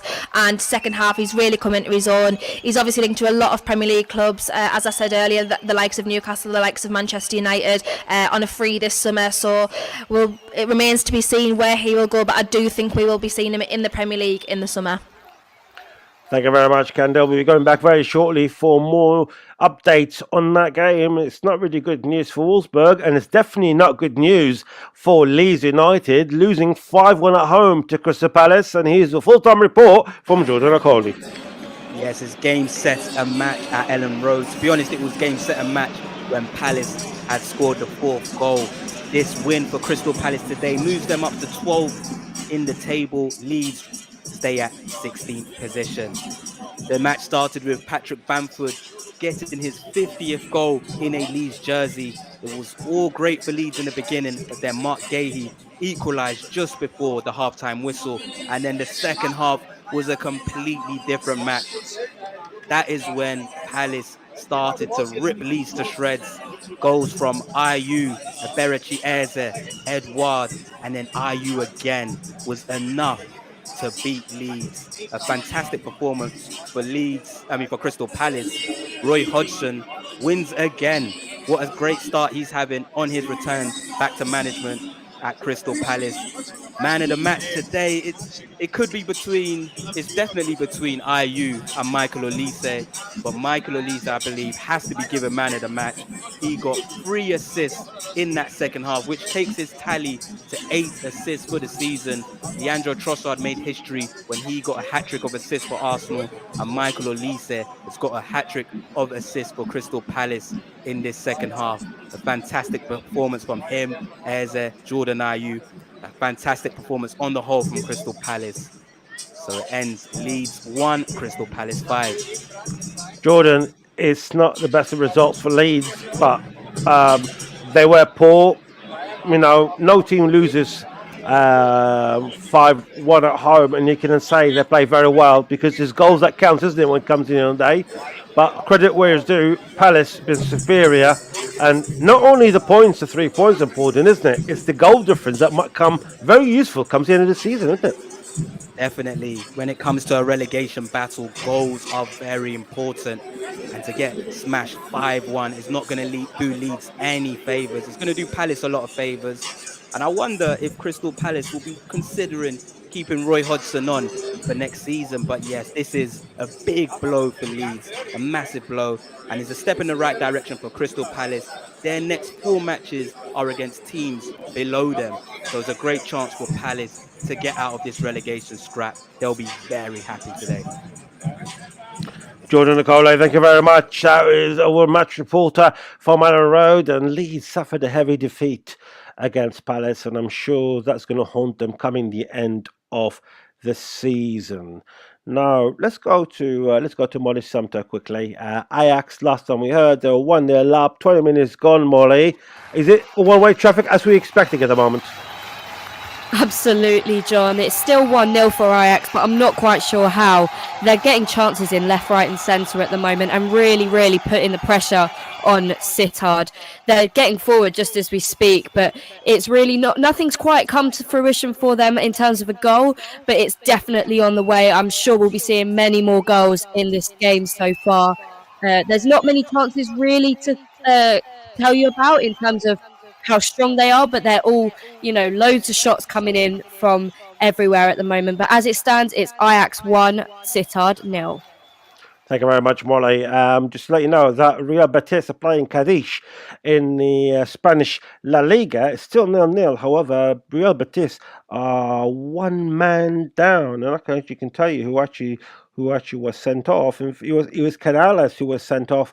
And this game has seen 4 yellow cards, 3 yellow cards and 1 red card. Still playing in the first half, in the 5th minute of injury time, still 0-0. Betis are 6, so that man's being sent off. It's not going to be good news for them. They're 6 points above Athletic Bilbao, a point behind Villarreal, so they need that 3 points at home. But Cadiz, they've got problems of their own. They're only 2 points above relegation in La Liga, so that man, Real Betis losing that man can make a big difference for them. Now let's go to Richard Bond. Richard, welcome back again from Enfield. Liverpool against Arsenal. Regardless how poorly Liverpool have been this season, and regardless how good Arsenal have been this season, and obviously that could be their first title in many years, you expect this game will bring excitement, isn't it, and goals, as we've seen over the years, doesn't it? I mean, it's 2 big clubs. Doesn't matter about positions. It's the clubs that counts, isn't it? Oh, it's going to be a tremendous atmosphere today, and I'm sure there's going to be plenty of goals. you've only got to look at the fixture earlier in the season. 3-2 it was on that day, and that could have gone either way. Saka got 2 on the day to change the game completely, and it's going to be small margins in these games. And like you talked about earlier on, you mentioned the benches. Arsenal, they've got Trossard on the bench. He scored a hat-trick against Liverpool earlier in the season. We forget that for Brighton. So he's a key player for them, and he's got plenty of assists as well since he's come into this Arsenal team. So I think he will have a factor later.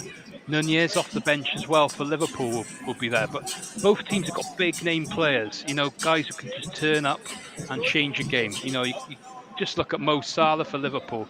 How many times have we seen him do it? I spoke with Saka, Gabriel Jesus. This is going to be a fascinating contest. And yeah, I'm on the fence with this one. I think there's going to be plenty of goals, and not sure which way it's going to go yet. You said, yeah, we don't know which way it's going to go, but if you look at Arsenal, and we talk about Ben White, but Martin Odegaard has been an very exceptional signing, isn't he, from Real Madrid? I'm sure it makes Real Madrid fans and Arsenal fans wonder, doesn't it, on how did they let him go? First on loan, and then on a permanent deal last year. Yeah, I think with Martin Odegaard, he came through as such a young talent, but when he went to Real Madrid, I think he was something like 16 years old or something like that when he went to Real, learning his trade through there. They're blessed with midfielders as well, and maybe came at the wrong time as such with that great trio of players, headed by the old Modric and of the likes.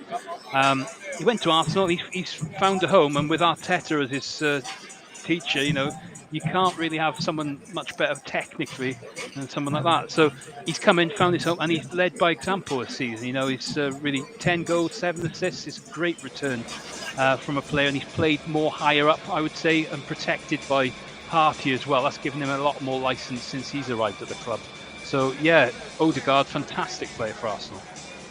Thank you very much, Richard Bond. Again, between now and kick-off, we'll be coming back to you very few times just to have more discussion on the game, which is more or less everyone's been talking about, not just in Nigeria, not just in Football Live, but everywhere in the world, because it's probably the game of the weekend. Now, as we know, Borussia Mönchengladbach are leading 2-0 with 10 minutes to go, but we've got another game later on that starts at 4:30. It's no less important. Let's talk about relegation battles here. It's Bochum against Stuttgart, and with our senior reporter, Ed Downing, with the team news. Good afternoon, Ed. Good afternoon, John. Good afternoon, everyone listening, and welcome to a very nervy Vonovia Ruhr Stadion in Bochum, where it's Bochum hosting bottom of the table Stuttgart here today. Let's go through the teams first of all, and let's start off with the hosts. Bochum, it's Manuel Riemann in goal, a back four of Danilo, Erhan Masovic, Ivan Ordetz and Konstantinos Stafylidis, the midfield three of Patrick Osterhager, Kevin Stoger and Anthony Losilia, with a front three of Christopher Antwi Adje, Philip Hoffman and Takuma Asano. As for the visitors Stuttgart, it was Ehu Goreski and Christopher Uray leading the line with Ronald Sosa, Endo, Karazor, Milo and Wagnerman comprising that midfield. And a defensive three of Ito, Anton and Konstantinos Mavropanos, who is on loan from Arsenal, of course, with Fabian Bredlo in goal.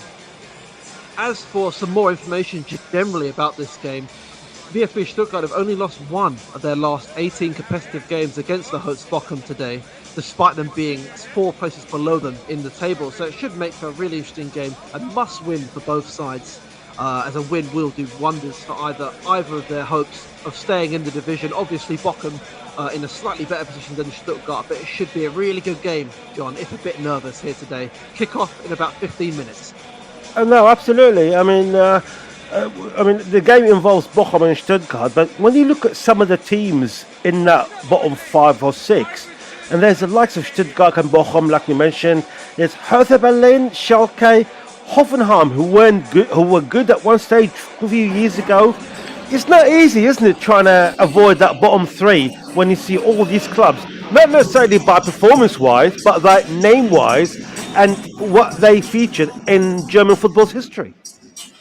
Yeah, John, I'd agree. I think it's one of the big selling points of the Bundesliga is that aside from Bayern Munich and Dortmund, you could argue, any other team could finish anywhere. Obviously, you've got Union Berlin in third, who aren't the biggest club in Germany by any means, Freiburg in fifth. Then you've got massive clubs like Köln in 12th, Borussia Mönchengladbach in 10th, Wolfsburg in 9th, and Hertha Berlin in 16th, and Schalke in 17th. They only just came up from the Bundesliga 2 last year. So it's a really even league. I think that's why a lot of people like to watch the Bundesliga.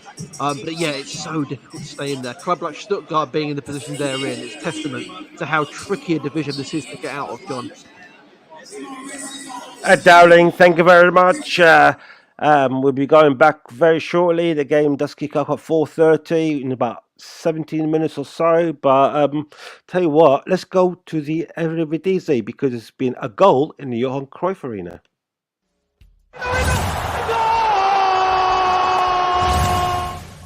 Powered by NairoBet. Yes, Ajax have doubled their lead now. It's Ajax 2, Fortuna Sittard 0. I believe VAR is involved, Molly Sumpter, but we were expecting a one-way traffic. We were expecting goals. This game normally averages about 5 plus or more every time both teams met. In fact, VAR has given the goal, but tell us all about it. It was that same man who got the first goal, Steven Berghaus. He's hit the top of the net this time instead of the bottom corner. It was just chipped across the Fortuna Sittard goal for him to volley up into the top of the net. It's another wonderful goal from him. Ajax are really flying so far in this first kind of half an hour of the game, really not letting Sittard get anything at all. They've got another corner now, and they're just attacking. Sittard can't get out of their own half, to be honest, and Ajax are playing really, really well, highlighting maybe the not so great quality of Sittard at the moment, but it is 2-0 Ajax as we speak. I mean, obviously everyone knows that Ten Hag came from Ajax to Manchester United, and they did suffer a blip, didn't they? And now Heitinga, who's in charge at Ajax, it's not a big shoes to fill, isn't it? It's not an easy task. Even the league is probably more powerful than the Premier League, with all respect to the Eredivisie, but that's how football is. But we're trying to follow in the footsteps of Ten Hag. It's not going to be easy at all, isn't it? Especially when teams like Feyenoord and PSV are doing very well themselves. No, definitely. Of course, Ten Hag left some massive shoes to fill for Ajax, but I do still think this new manager is getting them playing some really, really great football. They're really, keeping to their formations here, and that bank of players in a line is really working out for them. But knowing when to hit the teams on the break is also definitely working out to their advantage, because they look very confident. Yes, they are the home side, but they are most definitely playing like one. I think it's a really great style of football that is suiting this club. So I do think this manager is doing great things with Ajax. Molly Sumpter, thank you very much from the Johan Cruyff Arena. It's not even half an hour gone, and it's Ajax 2, Fortuna Sittard 0. In the French League, we're supposed to be giving you updates of that, but we got some technical difficulties, but I'll keep you updated with the scores as they happen. It's 11 minutes gone, and it's still Nantes 0, Monaco 0. Of course, if you were listening earlier, our NairoBet expert, he gave us a few tips and few odds on that game as well. He gave us the odds on the big game between Liverpool and Arsenal. What's happening again around Europe? There were games that we keep an eye on. It's half time between Betis and Cadiz. Betis will play with 10 men. 3 minutes to go in the Bundesliga. Still Borussia Mönchengladbach 2, Wolfsburg 0. As we heard from Kendall Rowan earlier on, we'll be going back to her very shortly on the latest of any developments in the next few minutes. And let me tell you what's happening, what else happening around the globe. In the MPFL, there's a few games happening at the moment. Quite a lot of 0-0 scores so far, but I can tell you that the goals that we've seen so far at the moment is Gombe 1, El Kanemi 0, and it's Ogbonna who scored from a penalty spot. Also, Shooting Stars are leading Remo Stars by a goal to 0. That's 16 minutes gone. Ag Di Caporno has scored for Shooting Stars, and also Sunshine Stars are leading and Lugo by a 1-0, and that's the goal from Ibrahim in the 16th minute. Like we mentioned in La Liga, there's also that. There's also in the Austrian Championship group, Lask 0, Sturm Graz 0. Everyone aware of who Sturm Graz are. The team that have been in Europe a few times, and they've been doing very, very well as well. And so while we got a minute to go till the end of Borussia Mönchengladbach game, I think we should go for the ad. So we'll be back in a couple of minutes and be with you very, very shortly. Next Saturday, Chelsea. Not comfortable at all. Take on Brighton. Complete cruise control. Tottenham Hotspur. No, it's not a club in crisis. Against Bournemouth. So this is a must-win for them. In the Premier League, exclusive coverage on Football Live. It's really going to make a difference.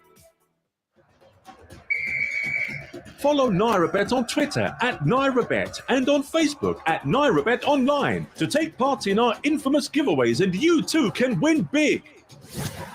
NairaBet, the home of sports betting and fast payments in Nigeria. 4 hours of football every Saturday and Sunday on Brilla FM with Football Live. But it always starts with us. All the key action from around Europe's top leagues. Wow. Just wow.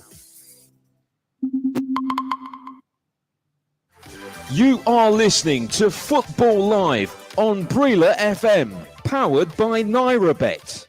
Have your say on today's action and interact with Brilla FM on Twitter @Brilla FM 889, on Facebook @889 Brilla FM, and on Instagram Brilla FM 889. It's drama you will not want to miss. Well, against all the odds, Bournemouth are taking the lead, and not a single shot on target up to this point. Yeah, it was a James Ward-Prowse classic. It just kills it beautifully. Well, it's been absolute chaos. Yes, Josh.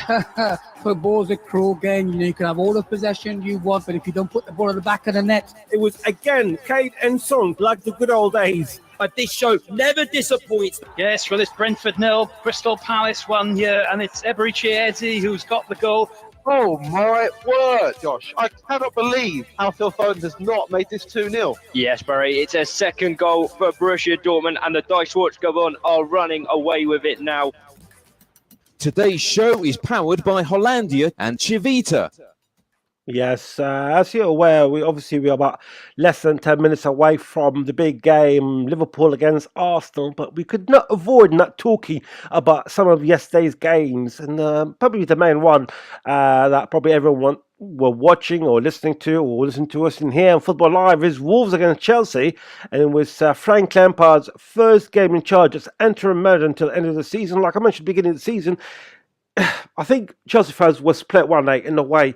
Is he the right person to come in? I think so many people were talking about Brendan Rodgers, and they wanted Brendan Rodgers to come and take over till the end of the season, even though he got sacked from Leicester.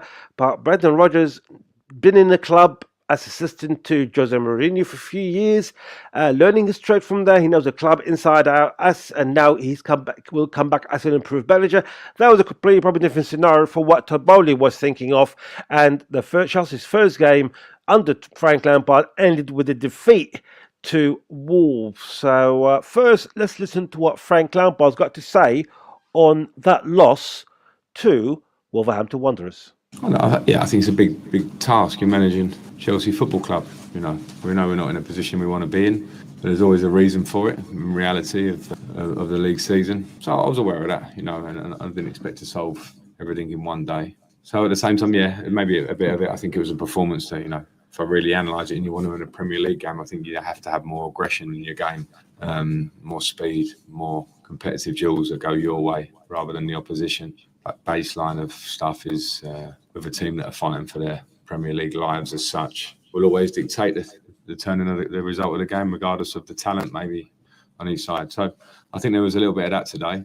The players need to be aware of that, because without that you can't win games, and you can't be the team that maybe Chelsea have been at different times and we want to get back to. It was interesting to see in many ways, and I'm here to help with that. This is not stinging criticism. This is like, okay, what are the reasons why we maybe can be like that at times? Find that, and I know there's a lot of talent there in the squad. I've seen that in the last couple of days. I'm looking forward to working more with it. Yes, I mean, that's Frank Lampard speaking after the loss to Wolverhampton Wanderers. And he has got plenty of talent, hasn't he? And no one can doubt the talent that Chelsea have.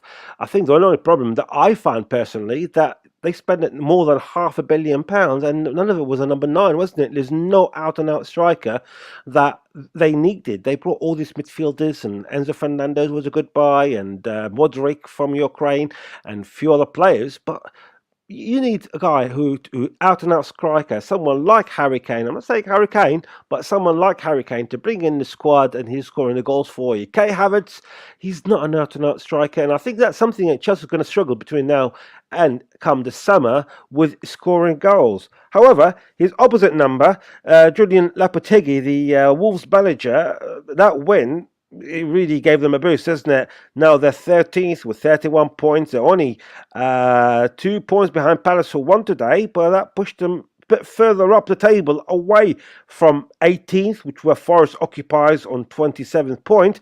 And here's what Julian Lopetegui has talked about after that big win against Chelsea. And today we are happy for Nunes, of course, because the importance of the goal is the 3 points. But it's not about only the goal. To have 3 points more is not you score. If you go before you have done a very good work, and that's why we are happy for the team above all to highlight the 4 and the 4 that the team has shown in all the match. Yes, Julian Lopetegui, I'm sure he's very, very happy of having a fantastic 3 points there. And I can tell you what, it's full-time in Bundesliga, and it's been a fantastic 3 points for the home side, Borussia Mönchengladbach, Kendall Rowan, and that's your full-time report. And I'm sure Wolfsburg will be kicking themselves, wouldn't they, after this game?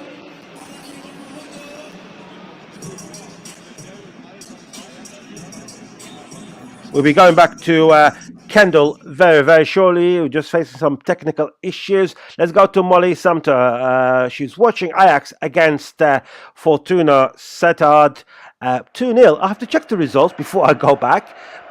And it's still 2-0, Molly. But again, I'm assuming same again, isn't it? From the beginning till not even half-time yet. To be honest, John, Fortuna Sittard seem to have been able to find their feet a little bit more and have been putting together a few more chances. We've just had one where Bistrovic has threaded a pass through, but the striker hasn't quite managed to convert it into a goal. Ajax keep coming back, though. They do seem to be, maybe holding back a little bit more compared to the first 20, 30 minutes. Sittard are getting a few more chances in, but they don't really look like scoring. I think the next goal is probably going to go to Ajax, but as we approach half-time, I wonder if both teams would kind of just like to make half-time with the scoreline being as it is. At the moment, it's Ajax 2, Sittard 0. Just before we go to Kendall Rowan for the full-time score in the Bundesliga, I can tell you it's been a goal in France.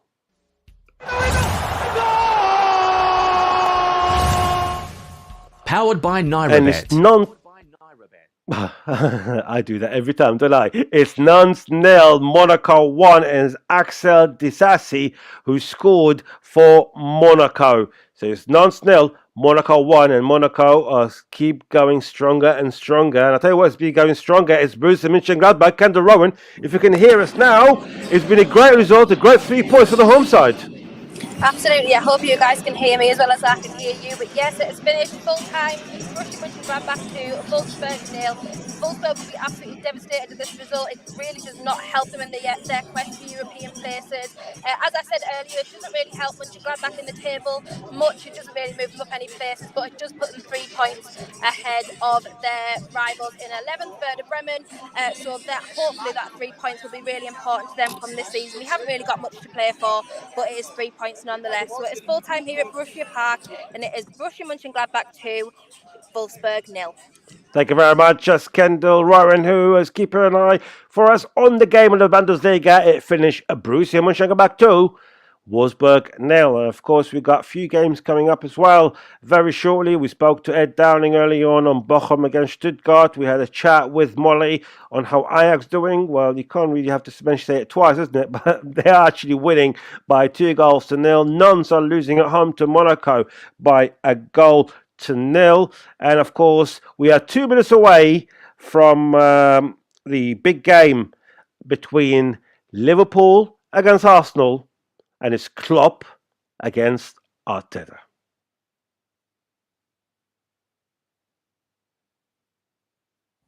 Liverpool. I really think Mikel deserved each minute he got there when it was not going perfectly well. In the beginning, maybe the steps were not big enough for some people and stuff like this, and now their team is very well set up and good transfers on top of that, but a stable, last year already, a pretty stable team. Take on Arsenal. That they are a great team. Managed by a top manager, and they create an incredible atmosphere that makes it really difficult for any opponent, as it is to come to the Emirates. Very, very difficult. So we know that, and the opportunity is there ahead of us on Sunday to do something that we have done in the last 2 or 3 years, is to win in places that the team didn't do for many, many years. In the Premier League, covered exclusively right here on Brila FM by Football Live. Kickoff at Anfield is 4:30 this afternoon. It's Liverpool against the leaders Arsenal. Can Arsenal pick up another 3 points? We'll be building up to this match throughout the show this afternoon. And then from 3:30 this afternoon, we'll bring you exclusive team news from Anfield in the build-up to Liverpool against Arsenal. It's a massive match in the Premier League title race, and we'll have it covered exclusively right here on Brila FM and Football Live. Yes, indeed. We'll be covering this game throughout the afternoon. As Liverpool against Arsenal, we are seconds away from kickoff. Richard Bond, and tell us about the atmosphere at Anfield. It must be electric. 2 big clubs in town. Oh, it's absolutely electric. Yeah, it's a full house, as you expect. Yeah, with 2 sides, just such big pedigree in the Premier League. There's been no tie in the Premier League that's had more goals than this match in the history of the Premier League in the 30-odd years that it's been going. This is going to be an absolute cracker here. Always goals. Oh, I just can't wait to get started. Now, the players just forming around the centre circle at the moment now. We just got a little silence on the go, but we'll be underway in the next minute or 2 now. Looking forward to this one. Liverpool Arsenal. I mean, it's not pressure, isn't it? And to say it in the nicest possible way for both clubs. I mean, Arsenal, a win today, they mean business, don't they? Because they are beating the big clubs, trying to win that league and increase that gap to 8 points again over Manchester City. And it could be their year, couldn't it? It could well be. Well, it's been 20 long years for Gunners fans, and why not this year? They played absolutely outstanding stuff. They've won the last 7 in a row, so they're doing everything right at the moment. This will be the biggest test they've had, and they've got tougher tests to come over the next month or 2. But like I say, if they can get 3 points today, what a statement that would be on the title race. No, absolutely, and it has kicked off. We're literally between Liverpool and Arsenal, and we're going back very, very shortly, quite a lot to Richard Bond, who's watching this game. I can tell you, though, it's been a goal in La Liga. Powered by NaiRabet. It's Betis 0, Cadiz 1. Betis were playing with 10 men, and a penalty was awarded for Cadiz, and as Alcaraz has scored for Cadiz. It's a big 3 points if they manage to hold on over the next 35 minutes or so. Cadiz trying to get out of that relegation zone and stay as much far away from it. With that win, they'll keep them 4 points above the relegation zone, whereas Betis, it will dent their chances of trying to catch up with teams like Villarreal and Real Sociedad. But still 35 minutes to go, and they're playing with 10 men, Real Betis, so it doesn't look good at this moment in time. It's nearly half-time. Ajax will be going to Molly Sumpter on a half-time report very, very shortly. But let's go to Ed Downing, who's watching Bochum against Stuttgart, game of the relegations. It's a big game between 2 clubs. If you're aware of the Bundesliga history, two well-known clubs in Germany. They're not easy targets, haven't they, Ed? But tell us how the game started, been lined up for the first few seconds. Yeah, John, we've already seen a player go down. I believe it's Carazor, who's gone down and took a ball to the face basically immediately, which is not the ideal way to start a game on a Sunday. But yeah, it's very lively. You know, expecting the German atmosphere, loads of flag waving, really, really solid atmosphere within the ground. Bochum need to get over the line today. I think if they do, they can rest a bit easier for the rest of the season. And obviously, Stuttgart, they need every single point they can get until the end of the season. So it's a 0-0 here, about 2 minutes played. Should be in for a good one here, John.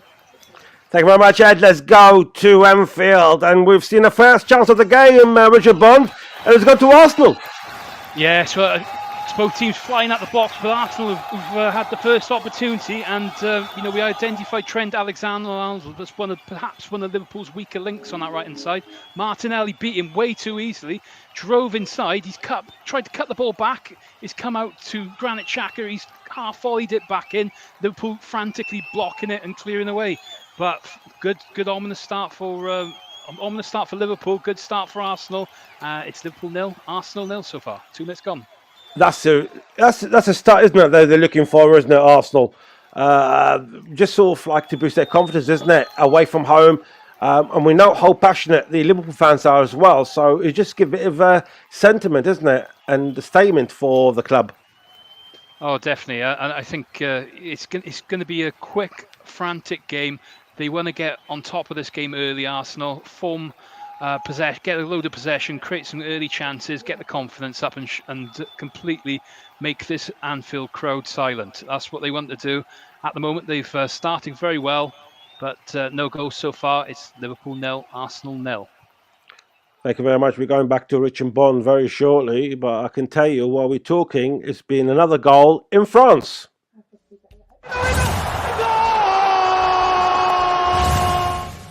Powered by NairoBet.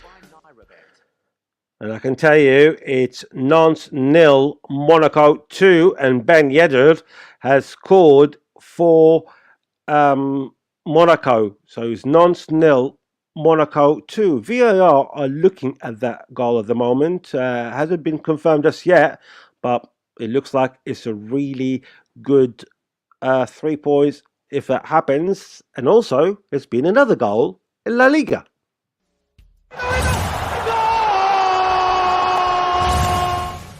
Powered by NairoBet. And it's Real Betis 0, Cadiz 2. Real Betis problems going from bad to worst. And it's not what the Betis faithful were hoping for at home. And it was Ramos. Chris Ramos has scored for Cadiz. And that's more or less, it's 11 against 10. So it's always going to be very hard. But when you're playing at home, you always more or less try to give yourself a bit of boost that you've got the home crowd behind you. But half an hour to go, and they're not doing very well with them 10 men at the moment. 5 minutes gone, however, at Anfield. Let's go back to Richard Bond. And we've heard about the first chance for Arsenal, Richard. But has Liverpool managed to reorganise? Yeah, Liverpool settled a lot now. The tempo has slowed slightly. They've had a lot more possession in the last couple of minutes, and no real opportunities of note to do, but it has definitely slowed down the play after that frantic start. A bit nervy, as you can expect after not winning the last 3. But Liverpool have been strong at Anfield, though, so you know they haven't conceded that much. I think it's 9 goals this season. They've had a complete contrast in fortunes. But yeah, they're a bit more on the offence at the moment. Now we start to see Salah a bit more on the ball. So yeah, not much else to note as such. It's the battle of the midfield as we talk. So at the moment, it's Liverpool 0, Arsenal 0 with 5 minutes gone. Thank you very much, Richard. And yeah, I mean, Liverpool 0, Arsenal 0. But it's a big game. It's absolutely big game. And I'll tell you what, it's a big game. It's a big game at Ajax at half-time. It's Ajax 2, Fortuna Sittard 0 at half-time, with the half-time report from Sumpter. Thanks, John. Well, yeah, we said that Ajax would open this game strongly, and that's just what they've done, going 2 goals up very, very early on. Both of those coming from Steven Berghuis. 2 wonderful finishes from him as well. They're really playing like the team that is fighting for the points at the moment, and you can definitely see that they're looking to get a few more goals in, extend that goal difference lead even further. As this game's gone on, they've jumped into second place just based off of that goal difference, but they really be hoping, like we said, to extend that even further. I think the stats tell the story of this first half. Ajax have had 73% of this ball possession compared to Sittard's 27, and they've had 8 corners as well as 12 attempts on goal. As we said, Sittard are probably quite comfortable with their position in the table, so don't really need to go for too much, but hopefully they won't want this game to get too embarrassing for them. It's half-time at Ajax 2, Sittard 0. And we have our first goal at Anfield.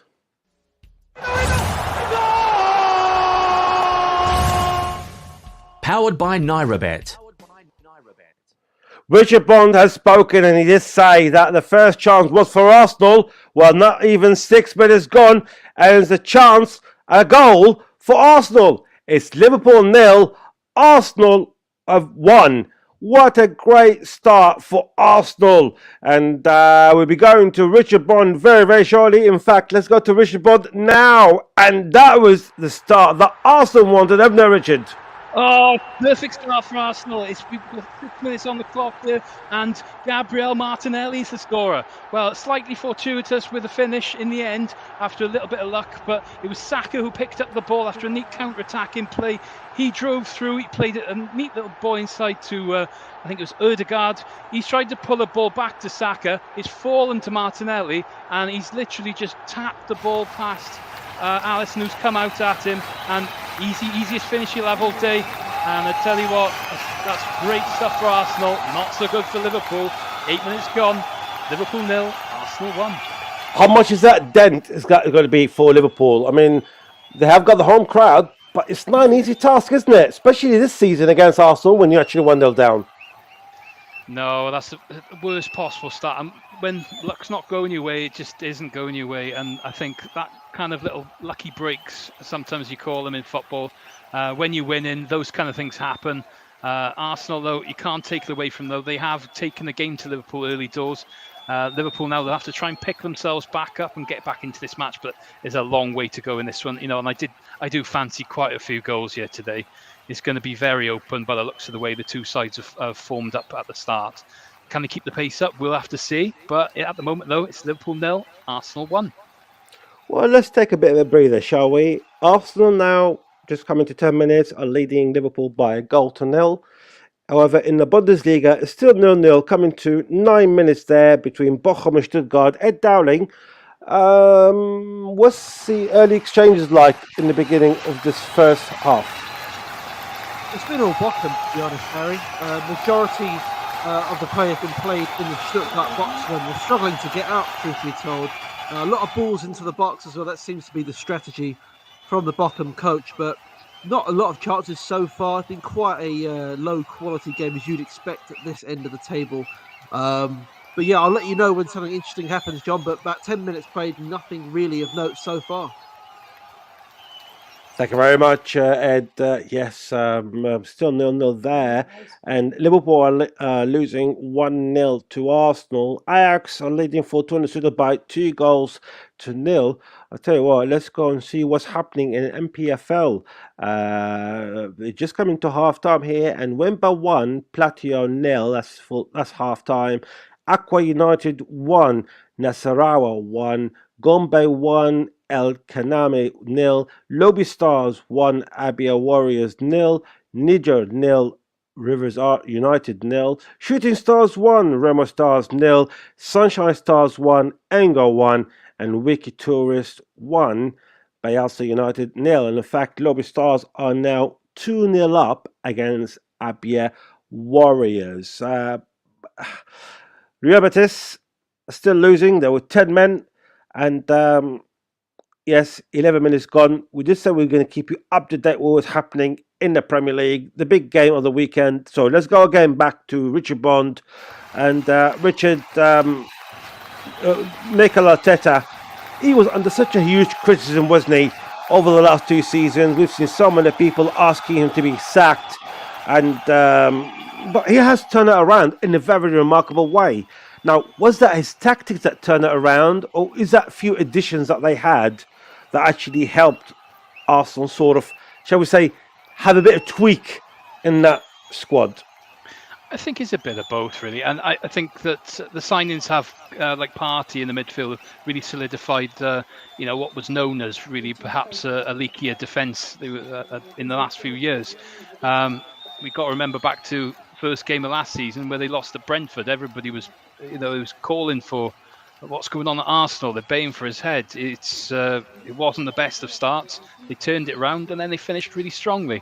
This season, immaculate. They've been brilliant this season, and today you're looking at some of the players that really improved as well. You forget how young some of these guys are. Like Bukayo Saka, he's still in his early 20s and he just looks tremendous this season. The running for the goal, particularly, it was all through Saka, his pace, and he's particularly quite strong for a winger as well, like a wide-sided player who plays the 3. But yeah, they've improved so much, and a lot of the players all growing as a team together, I think, as well. They've had a lot of the ball since you've last spoke, and they did have another opportunity not so long ago, and we've seen Zinchenko sort of darting in from the left-hand side. He drove an effort, just went over the crossbar. Liverpool haven't really been into the game since the goal. They did have a bit of an effort just before that, where Gakpo flashed an effort over the bar, but it's certainly taken the steam out of their sails somewhat at the moment. But there's 13 minutes on the clock here. It's Liverpool 0, Arsenal 1. Richard, Zinchenko came from Manchester City, so he's more used to it, isn't he, of winning titles, definitely in the Premier League. That would be like a different style of changing room, isn't it? He can rub in his winning mentality on the rest of the team. Now, how vital can that be?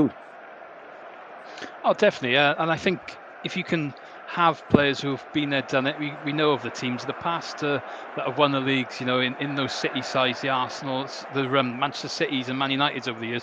You have these kind of players, you put them in with the younger players that are there at the moment, learning from their experiences. It's only going to improve them. Zinchenko, yes, at Manchester City, he won the title. One thing we've noticed with Arsenal is when he's had a good run of form in the team, he does look a very good player, but he is susceptible to the odd injury. But when he is in the team, they do look a better side completely. But yeah, definitely, I think they will look to try and push on now in this one and see if they can get a second before half time, I would have thought. So, quarter of an hour gone here though. It's Liverpool 0, Arsenal 1. Thank you very much, Richard Bond, with quarter of an hour gone. Liverpool 0, Arsenal 1 to go from Martinelli, as we just heard. Now, let's go back quickly to yesterday's games. And one of the games that it was quite interesting was Leicester. Leicester, they lost to Bournemouth by a goal to 0 at home. Of course, they've sacked Brendan Rodgers last week. And there's a talk that within the next 24 hours, if you believe that talk that is coming up at the moment from the Leicester camp, that Jesse Marsch, the ex-Leeds manager, is going to be taking over the club. Now, don't forget that Jesse Marsch was sacked for getting Leeds to where they are now. So I think probably quite a lot of Leicester fans were probably thinking, I'm not sure, is he the right person or not? But we shall wait and see. We have to wait for the official appointment. However, James Maddison, who's one of the players who's been heavily linked with Tottenham over in the last few days, if you're happy to listen to the rumour, but it's even going quite strong here in England that James Maddison is a Tottenham bound come this summer. But he's got this thing to say after their loss at home to Bournemouth, which I'm sure he wasn't happy about. Tough day for us. We didn't try and dress it up of undervalue the game. We knew it was a massive game, and we knew that, and we said that, and it was very important to try and win today. And we haven't managed to do so, and a costly error from myself, which I take full responsibility for. Stupid, sloppy pass, which has cost the team. So yeah, really low at the moment. It's tough, man. I just feel, like you said at the start, the atmosphere was so good, and even trying to just get back in the game, I felt it from the fans, and I felt them with us, and they're right. They're entitled to have their opinion on how it went at the end and stuff. And like I said, I take full responsibility and can only apologise. It's quite nice, isn't it, and quite remarkable when you actually hear a player who admit to his mistakes and he said it to the whole world. Regardless, he's probably him and Iheanacho, they're probably the most influential players in Leicester at the moment. But to one of them to come up, or anyone in that matter, and apologise on a mistake that man made, have an utmost respect from me, and I'm sure from everyone else around. But that mistake, it does probably prove costly. And it's not really a good thing, especially when they're playing at home. But that's what happened. And James Maddison's probably looking on the route out. And let's not forget that Leicester, they won the league not a few years ago. Yes, they're not Arsenal, they're not Chelsea, they're not Manchester United, they're not Liverpool. But they won the league. And in the last 10 years, in fact, they won the league, and they won a trophy even more than Harry Kane has, as everyone else keeps saying. Let's put that in there, shall we? I'm sure I can get away with it this time round. And speaking about Harry Kane, the North London rivals Arsenal had a massive chance, Richard Bond. It was an absolute brilliant chance for Arsenal to make it 2-0. And I tell you what, I think it was Robertson who's gone to sleep completely on the left-hand side. The ball played in from Arsenal's left. Complete cross through a ball to Saka. He's in the milder space. He's put in a delightful ball in swinging. Here comes Gabriel Jesus at the back post. He's running in, tries to stretch. He's just put his foot on it and it's just sailed over the crossbar from about 6 yards. A great chance for Arsenal to double their lead. But like I say, he was stretching, but golden opportunity at this level. At the moment, though, it's still Liverpool 0, Arsenal 1. And in Germany, there's been a goal in the Bundesliga.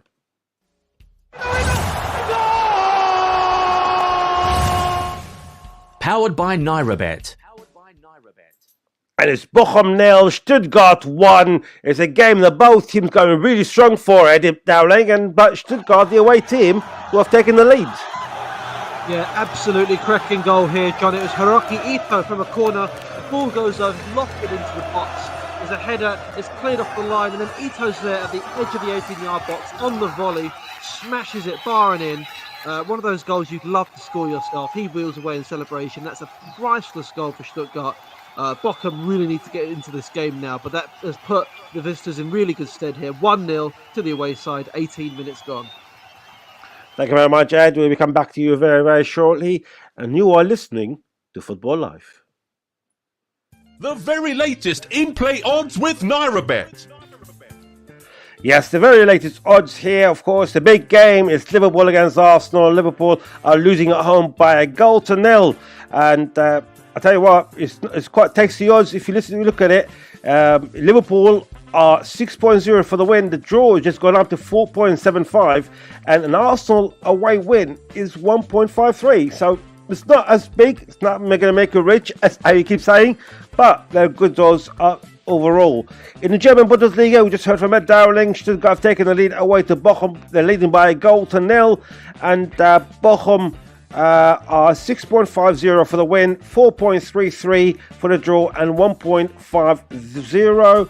Ajax, well, it's suspended for Ajax at the moment, but if you fancy Fortuna Sittard to come back into that game, they're 19.0, and if you think it's a complete comeback by Fortuna Sittard, that's 81.0. All these odds are from the Nairabet website, and all are subject to change. Just before we go to Nigeria, which we'll be going back very, very shortly, let's go to Richard Bond for another chance at the Anfield. Well, it's a big chance for Liverpool this time, and we've got about 20 minutes on the clock, and this one's fell for Anthony Robertson, and it was a lovely little ball from Fabinho. He's picked out the run of Robertson, catching Ben White sleeping, and he's managed to control the ball first time, then take a touch, and then shoot across the face of goal. It was very close, that one. Inches away, really, from Liverpool equalising, out of nowhere, really, as well, because Arsenal have been pretty dominant in this first 20 minutes. But yeah, warning signs for Arsenal just to make sure that they keep in on top of this game. So at the moment, though, it's Liverpool 0, Arsenal 1. 20 minutes gone. Thank you very much, Richard. And let's go. We'll head you over to Tony and the team in Nigeria to give you all the news of the Nigerian players around the globe and go through comments and interactions on the social media. And we'll be back here very shortly. Good afternoon again, Tony.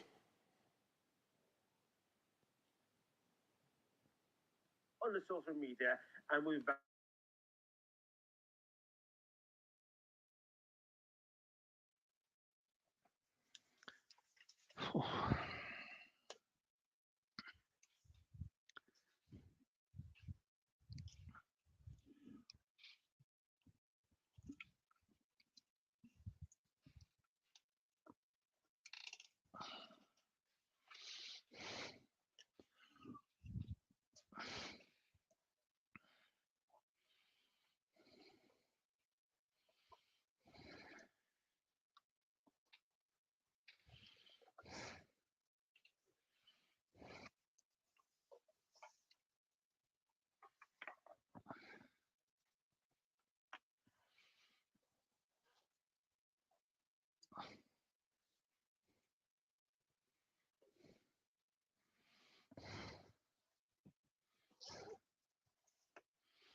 You are listening to Football Live on Brila FM, powered by NairaBet, with John Kane.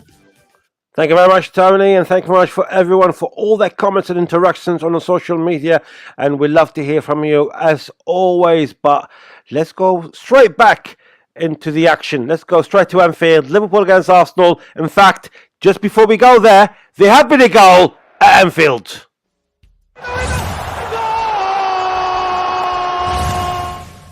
Powered by NairaBet. And as I'm just about to go to Richard, and Arsenal have scored. It's Liverpool 0, Arsenal 2, and that is a big, big result for the Gunners. And I can tell you the goal scorer is Gabriel Jesus, has scored the second goal. It's Liverpool 0, Arsenal 2. We'll be going to Richard Bond very, very shortly. And what a goal. And it looks like a beautiful goal as well. It was a header from Gabriel Jesus between two defenders. And it's something that Liverpool need to concentrate on defending, Richard Bond, isn't it? And yet again, it's come from that left-hand side, and it's Arsenal who've gone 2 up at the moment now, and it is that man Jesus who's got the second goal. All important. Liverpool are on top, but Arsenal counter-attack in play. Alexander Arnold caught out in swinging ball in from the left-hand side. Jesus is up there to leap. He headers down into the ground, beating Alisson, going into the corner. Really good finish, and Arsenal in cruise control now. Half an hour gone. 2-0 up here at Anfield. Richard, I'm looking at the replay of the goal, and Jesus between two defenders, I believe it was Robertson and Van Dijk. I think from Klopp's point of view, that sort of thing is not acceptable, isn't it? You cannot let someone like Jesus on his own inside a 6-yard box. No, he managed to escape the both of them, and although the delivery was really good, yeah, Klopp will be really frustrated to see his two centre halves get beaten like that. Van Dijk particularly perhaps has not been at his best this season, but yeah, you'd expect them to be closer to that, but can't take anything away from the goal. Perfect execution from the cross and a lovely headed finish, and Arsenal in the ascendancy now. So it's Liverpool 0, Arsenal 2, 29 minutes gone.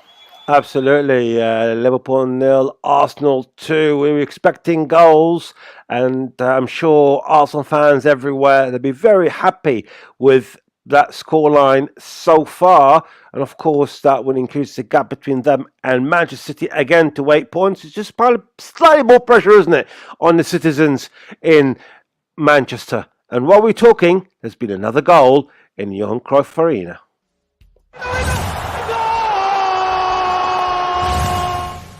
Powered by NairaBet. And it's Ajax 3, Fortuna Sittard 0, Molly Sumpter. We were expecting more goals, weren't we? And we were expecting it for the home side. It's been an absolutely brilliant start to the second half from Ajax, really getting forward as you would expect them to. And it's Steven Bergwijn who has fired this absolute rocket of a shot from outside the penalty area that has found the inside of the right post and gone straight past the Sittard keeper. He looks in absolute disbelief once again. It's another amazing goal from Ajax, who are really they're all over the game at the moment. The celebrations were fairly muted because they're very, very comfortable at the moment, but that does not take away from the absolute class of all of the goals we have seen so far this afternoon. I wouldn't be surprised if we see a few more, but at the moment it is Ajax 3, Sittard 0.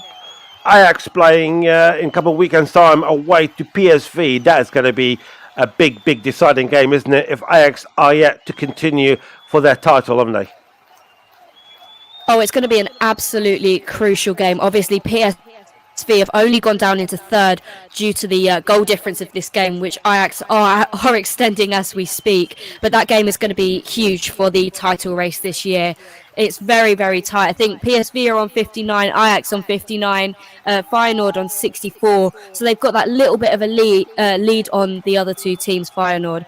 But I think Ajax against PSV, that's going to be a huge one to decide second place this year, John. Thank you very much, Molly Sumpter from Johan Cruyff Arena. And let's just to let you know, there's been a yellow card for Virgil van Dijk, Richard Bond. What is it for? Well, frustrations are showing really for Liverpool now, and Van Dijk he kicked out really a bit late in the challenge on Gabriel Jesus when passing him way too easy, and I think that's down to really frustrations of the fact that Liverpool just haven't got going in this match when they've had small fits and starts of play, and when Arsenal have punished them twice when they've been trying to get back into the match. But Van Dijk, in the book, he's going to have to be careful now.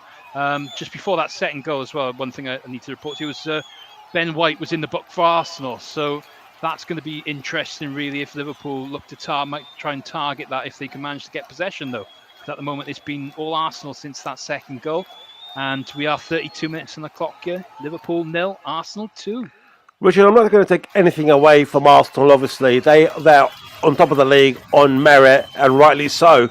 But Liverpool, I mean, that's been their story all season long, isn't it? I mean, it's only about 3 weeks ago when they're beating Manchester United 7-0, and you think they've turned a corner, and then they lose to Bournemouth. And the results in between hasn't been good at all, isn't it? It's just... I mean, I was asked that question, and I asked that question, and I don't think anyone comes up with the answer why Liverpool has been so poor this season. It's the $1 million question, really, and all I can say is really looking at the body language of the players now. They've gone 2-0 down, they have to respond. It's big players will need to respond in big situations, and you're going to be looking to your Salas to get them back into this match. But I can just see spaces around when Arsenal get the ball. I mentioned a couple of times that Saka's had plenty of space in that right-hand side. You think he'd learn from that, but time and time again he's managed to find space, and then they did get punished for that second goal. So is that something that Klopp's not doing really? Is he lacking to really pick up on these errors that are coming regularly? We looked at Trent Alexander-Arnold at right back. How many times has we've seen the same sort of goals come from those similar situations? So I think that's a coaching aspect for Liverpool to look at. But at the moment, though, they're not out of it yet. There's still plenty of time. 33 minutes gone. Liverpool 0, Arsenal 2. But Liverpool are out of more or less European competition, or definitely the Champions League next season, isn't it? As things stand, and with only 9 games to go, does that put Jurgen Klopp's position in threat? Well, you'd look at it and say if it was any other manager, it would certainly be under threat. But considering the success he's had in the last few years at the club, I think it's a rebuilding job. The club will know that. Will they think there's anyone better that could do with the players they have? I'm not sure about that. It's either going to be a case of backing him in the summer if they don't get into Europe. But at the moment, they're still only a few points of 6th place. So I think Champions League might well be out of the question now, 13 points behind. But it's going to be an interesting summer, certainly, for Liverpool this season, I think. Thank you very much, Richard Bond. Watching the game between Liverpool and Arsenal definitely on the front foot here, haven't they? 2 early goals in the first half, and it just pile the pressure on Jurgen Klopp, and it definitely make Arsenal fans smell glory, don't they? Smell that Premier League glory coming very soon to the Emirates in North London. Half time, just to let you know the latest scores from Ligue 1. It's Nantes 0, Monaco 2, goals from Desassi and Matasso. And still playing in the German Bundesliga between Bochum and Stuttgart at Dowling. 35 minutes gone. Still Stuttgart leading away, but is Bochum trying to do anything, trying to take advantage of them being the home side? Yeah, we've had a shot, or a header I should say, cleared off the line, off the Stuttgart line from, I believe, Stoger, the Bochum player. But aside from that, not a lot happened since. I think Bochum especially really lack quality in this game so far. They're struggling to progress the ball into dangerous areas against Stuttgart. Stuttgart are very easily just dealing with them at the moment. So they're going to have to mix it up, try something different. But 35 minutes played, it's not the score you'd like to see if you're a Bochum fan, but it's 1-0 here to Stuttgart. Thank you very much. Let's go straight back to Anfield. And Richard Bond, Liverpool are waking up a bit. Oh, big chance for Liverpool. And we talked about big players, and we talked about Mo Salah. And Mo Salah had a great chance, a huge opportunity in this game. He's holding at the ball at the back, and he's played it out. and I think it's been picked off. I think it was Henderson, who picked the ball up. He's played it through, and Salah's all of a sudden he's found himself free on goal with just Ramsdale to beat. He's tried to chip it, but he's just knocked it wide of the post. Someone of Salah's standards, I think he'd be really disappointed with that one. I think he really should have got that one at least on target. Big chance for Liverpool, small margins in these games. So at the moment, 36 minutes gone. Liverpool 0, Arsenal 2. I know you say Arsenal seem to be very comfortable, but being at home, even 2-0 down, you can't rule out Liverpool, can you? No, certainly, especially if they can get one back before half-time now. I think the game will be back on. But the thing I would say really is Liverpool can't concede a third now before half-time. They need to either go in as they are really and look to reform their strategies at half-time, the tactics with Klopp, perhaps look to the bench, but they can't go in 3-0. But yeah, if they can get a goal in the next 8 minutes or so before half-time now, I feel it will be game on. But at the moment, Arsenal in the ascendancy and looking pretty comfortable at times, but Liverpool always dangerous on that counter-attack. Thank you very much, Richard. We'll be back to you very, very shortly, just before the end of the second half, unless we have more developments on that game. It's definitely the big game of the day, in fact, of the weekend. And another big game in the Eredivisie is just a matter of Ajax winning 3-0 at the moment. 65 minutes gone now, Molly Sumpter. And it's game, set and match by the looks of it. But are we expecting more goals, mainly for goal difference-wise, isn't it, for Ajax when it comes to the end of the season? Definitely. In terms of the league, John, I think they'll definitely be looking for a couple more goals to really extend that goal difference lead that they've got on PSV at the moment. They're looking extremely comfortable in this game, as we said before, kind of getting shots in left, right and centre. Sanchez just had an amazing chance where he hit a volley from deep inside the box. It just narrowly went wide of the post. But other than that, Ajax looking, as we said, very, very comfortable. Sittard not really offering too much in terms of chances. So I do think Ajax will be looking for a couple more goals to really extend that lead. But it's been a great performance from the home side. It's 3-0 Ajax. Let's just give you some latest scores from around the world and mainly from Europe, but let's start with MPFL for anyone who wants to know what's happening at home. It's Nwimba 2, Platio 0, 62 minutes gone. Aqua United 1, Nasarawa 1, Gombe 1, El Kanemi 0. All three games are still in second half. Half time is Lobby Stars 2, Abia Warriors 0. Niger 0, Rivers United 0, Shooting Stars 1, Remo Stars 0. That's just the beginning of the second half. Sunshine Stars 1, Enugu 1, and Wicked Tourists 1, Bayelsa United 0.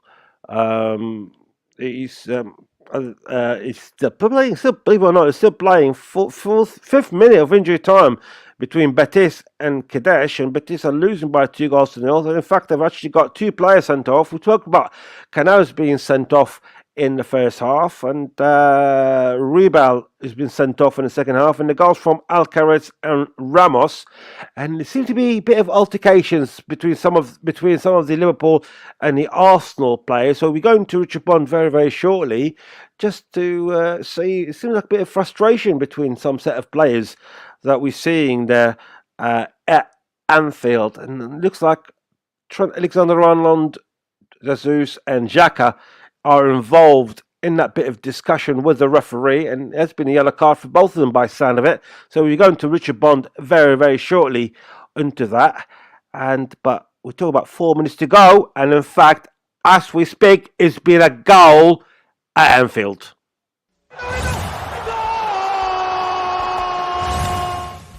All the key action and the goals on Football Live.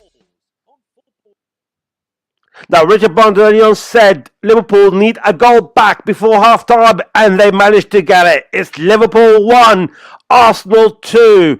We're still waiting for the goal scorer, but that's what Liverpool needed. That's what Liverpool fans wanted, is a goal just before half-time. Liverpool 1, and it looks like it's Mo Salah Mo Salah is the scorer. Who else but the Egyptian king to get Liverpool back on track? And that is going to be massive relief for Jurgen Klopp and the Liverpool fans. We'll be going to Richard Bond very, very shortly on the news of that goal. And it's remarkable. Absolutely remarkable. Brilliant game, as we expected. And Richard, Mo Salah does what he does best, doesn't he? And he actually give Liverpool a hope just before half-time.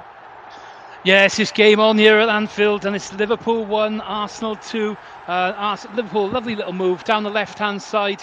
It was played across, I think it was Jota who squared the ball back. Curtis Jones done a lovely little bit of play to make some room past Ben White to give him the space in the thing. Henderson's touched the ball on in the box. There's Salah, predatory as ever at the back post. Just to tap in and wheel away. Game on, definitely of this one now. 3 minutes to half time. It's Liverpool 1, Arsenal 2. I mean, that helps Jurgen Klopp, isn't it? Just trying to gives him hope. But what about Arteta? What would be thinking? I'll sit on the 2 goals and play defensively. Or that's not the Arteta style of football, even away from home.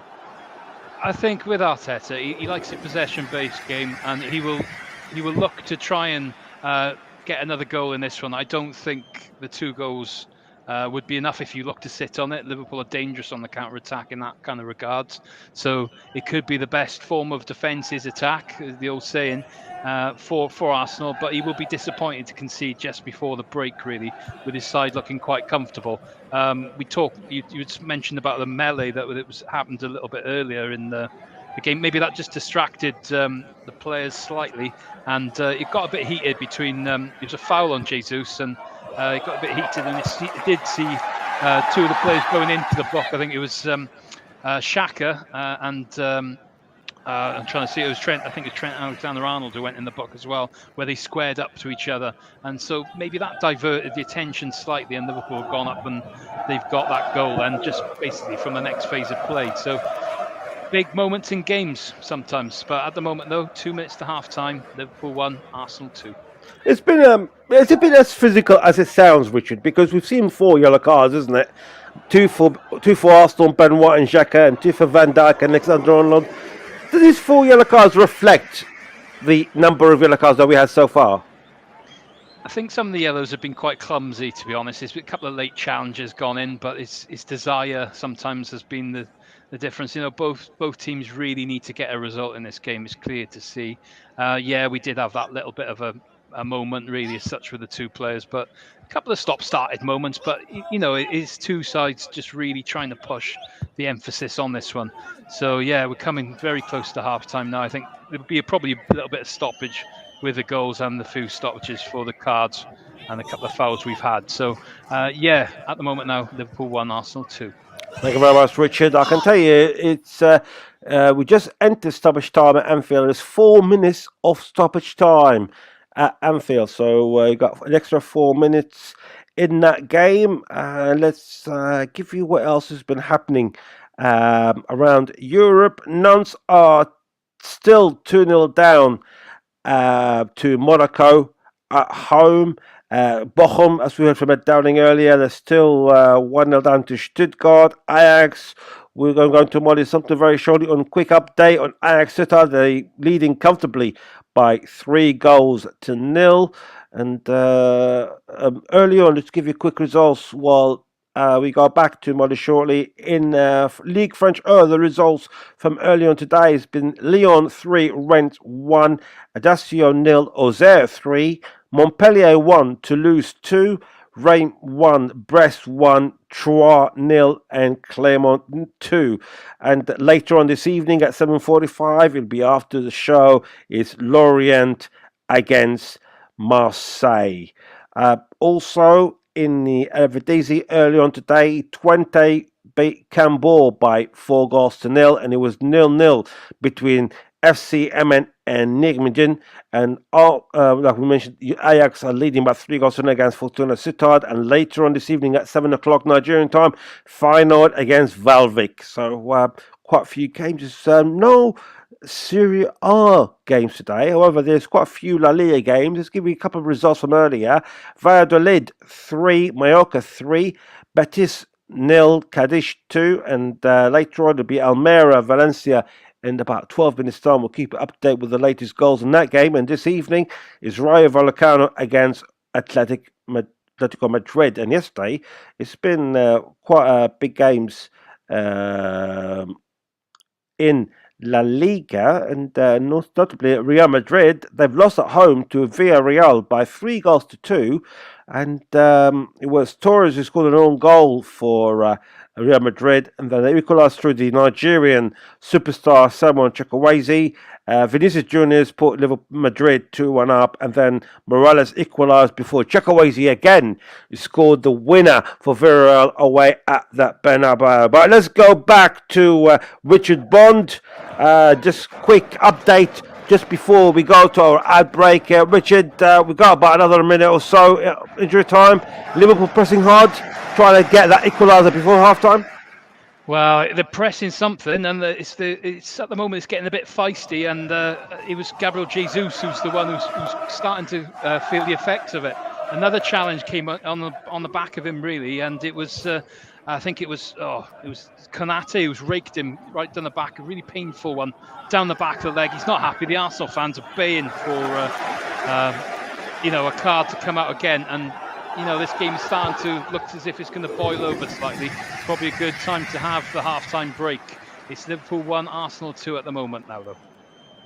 Yeah, we've got 30 seconds to go. It's still Liverpool 1, Arsenal 2. We're going to Richard Bond very, very shortly for any developments and possibly a half-time report. And this is Football Live. Next Saturday, Chelsea, Not comfortable at all. take on Brighton. Complete cruise control. Tottenham Hotspur No, it's not a club in crisis. against Bournemouth. So this is a must-win for them. In the Premier League, exclusive coverage on Football Live. It's really going to make a difference. Follow NairaBet on Twitter @NairaBet and on Facebook @NairaBet Online to take part in our infamous giveaways, and you too can win big. NairaBet, the home of sports betting and fast payments in Nigeria. 4 hours of football every Saturday and Sunday on Brila FM with Football Live. But it always starts with us. All the key action from around Europe's top leagues. Wow. Just wow. You are listening to Football Live on Brila FM, powered by NairaBet. Have your say on today's action and interact with Brila FM on Twitter @Brila FM 889, on Facebook @889 Brila FM, and on Instagram Brila FM 889.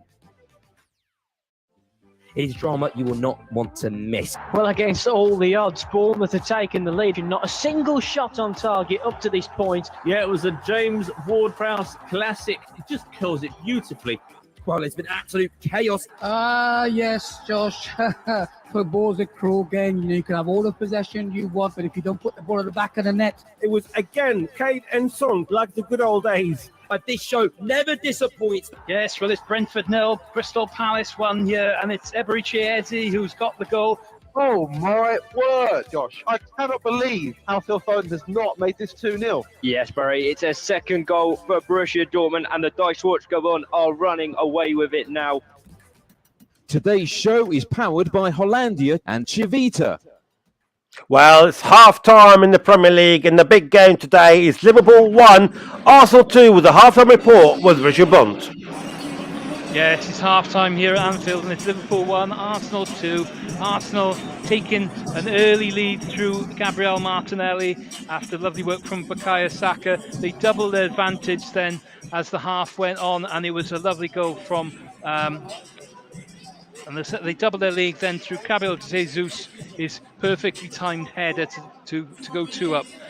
Not long before the break then, Mo Salah managed to get one back for Liverpool, to really put them back in this game. And just on the stroke of half-time, they had a glorious opportunity, really, and it fell just on in the mix just before the break. And I tell you what, Liverpool will be scratching their heads how they're not level in the end. But that one golden opportunity there, Aaron Ramsdale coming to the rescue, saving a shot from Jota's volley, but Jordan Henderson blasting his effort over the bar. Could have made it 2-2 at the break.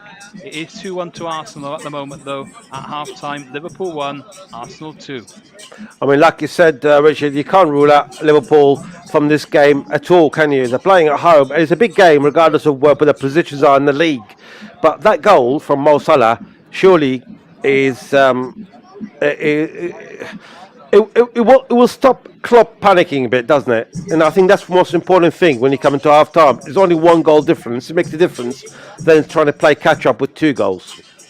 Oh, definitely. I think he'll be pleased to see the scorelines reduced, but he'll be frustrated that it's not level. You could see his head over his hands over his head just before the break there, seeing Henderson blast over. And I think on the balance of play, Arsenal should be ahead, but with that chance at the end, they really should be level, Liverpool.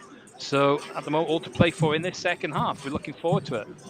If it stayed the same, Richard, especially about 15-20 minutes or so into the second half, or it got worse if Arsenal have extended the lead, what sort of options that club got on the bench that he can bring in to try and change the game? Because it'll be more or less do or die, wouldn't it? Yeah, well, I think the obvious one really is Darwin Nunez.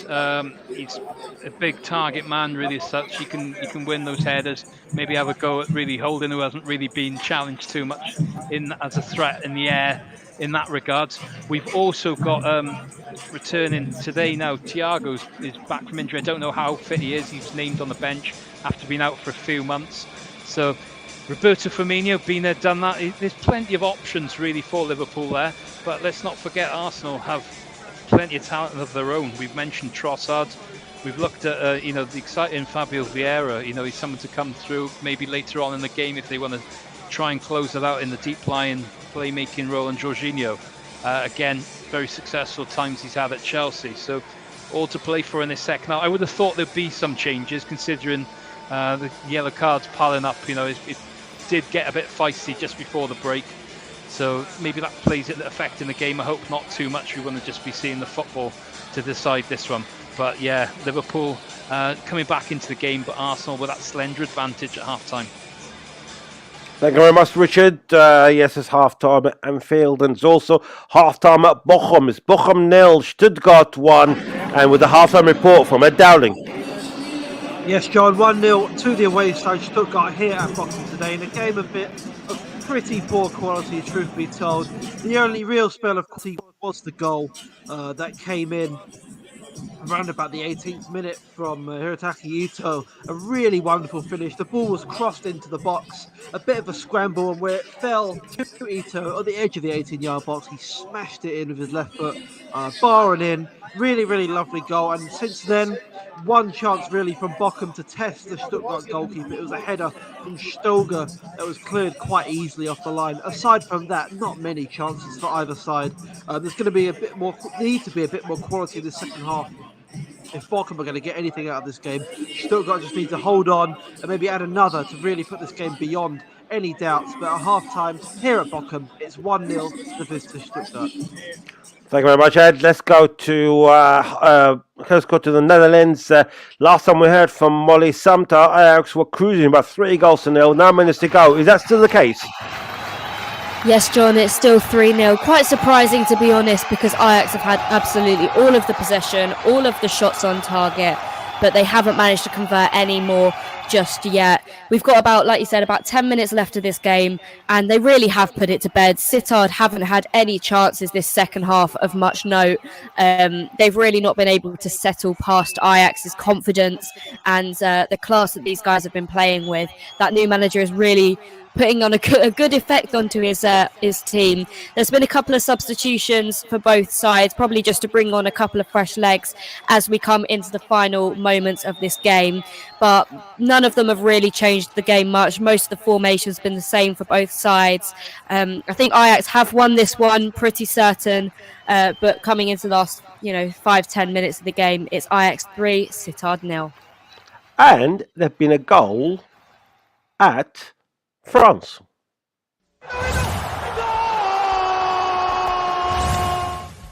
All the key action and the goals on Football Live. We'll just say we'll keep you up to date with the game that's happening in France between Nantes and Monaco. And now Nantes got a goal back, so it's Nantes 1, Monaco 2. The goal's still being reviewed by VAR, and we know what VAR can predict, don't we?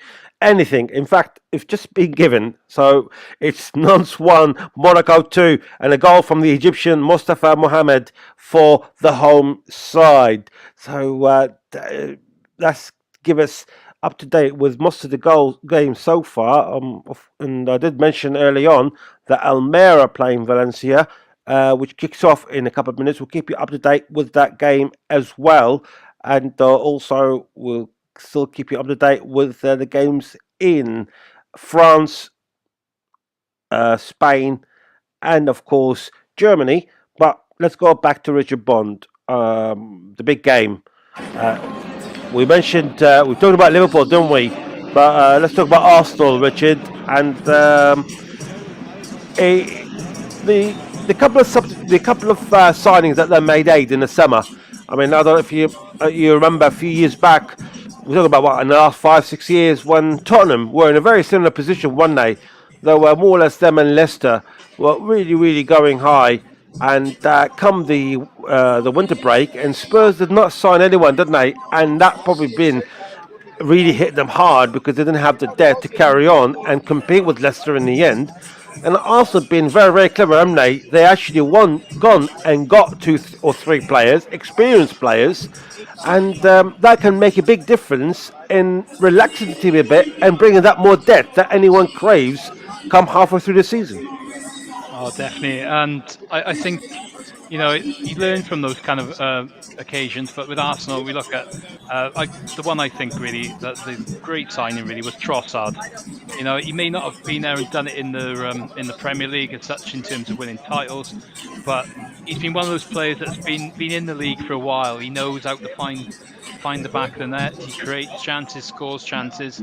It's a perfect fit in this system. He can play anywhere over that front three, So I think that's a really clever addition. It's also Arteta brought in a young centre half as well. As we've seen Saliba's that we haven't really seen much of Jack of. I think it's Kiowa, but he was playing in Serie A this season. A very young defender. I think it was Spezia. He's playing for. I think they bought him for about £30 million, and I think that he's one for the future as well. And like I say, if Holding really gets a knock or something like that, or they decide to look at a tactical differential, he's a good player to bring into the team. But like you mentioned before the game, people like Emile Smith-Rowe, he was very key to the side last season and got quite a few goals and assists himself. Hasn't really featured loads, but surely he will probably get some goals in the running. And they've also got the exciting youthful player of Reece Nelson as well, who came up trumps against Bournemouth a few weeks ago. So there is players on the bench that they've got, Arsenal, that can really make an impact in this final few games of the title running. But there's been plenty more twists and turns, I'm sure, in the next few weeks. No, absolutely. I think probably a few twists and turns in the next second half, isn't there, Richard? I just want to have a quick chat about Sadio Mane. I mean, he left, didn't he, in the summer, and many do say, and probably myself as well, said it, that the impact or the space that Sadio Mane left in Liverpool has been huge, isn't it? I mean, they brought Gakpo and they brought Nunez, but it's not Mane's calibre just yet, isn't it? And Mane's been struggling, and based on his merits, it hasn't been the best of seasons, isn't it, at Bayern Munich? He's only 1 goal in the last 10 games. I appreciate he's been injured for a couple of months as well, so we can't take that away from him. But even prior to that, he's only been the 4 goals, which is probably more what not just Mane was expecting, but the Bayern Munich fans were expecting, the board was expecting. Is that a bad move for the player? Affected Liverpool and affected him as well in the Bundesliga? Well, so far, I think you've got to look at it and say that Mane had such a really good relationship with Mo Salah at Liverpool. You know, and Firmino before as well, the three of them linking into the plays together. Mane's run would give Salah a lot of room to get a lot of his goals, and likewise the back end of last year when he moved more centrally, he got himself quite a lot of goals. Yeah, the move has been a bit disappointing really as such for him. Like you say, he's had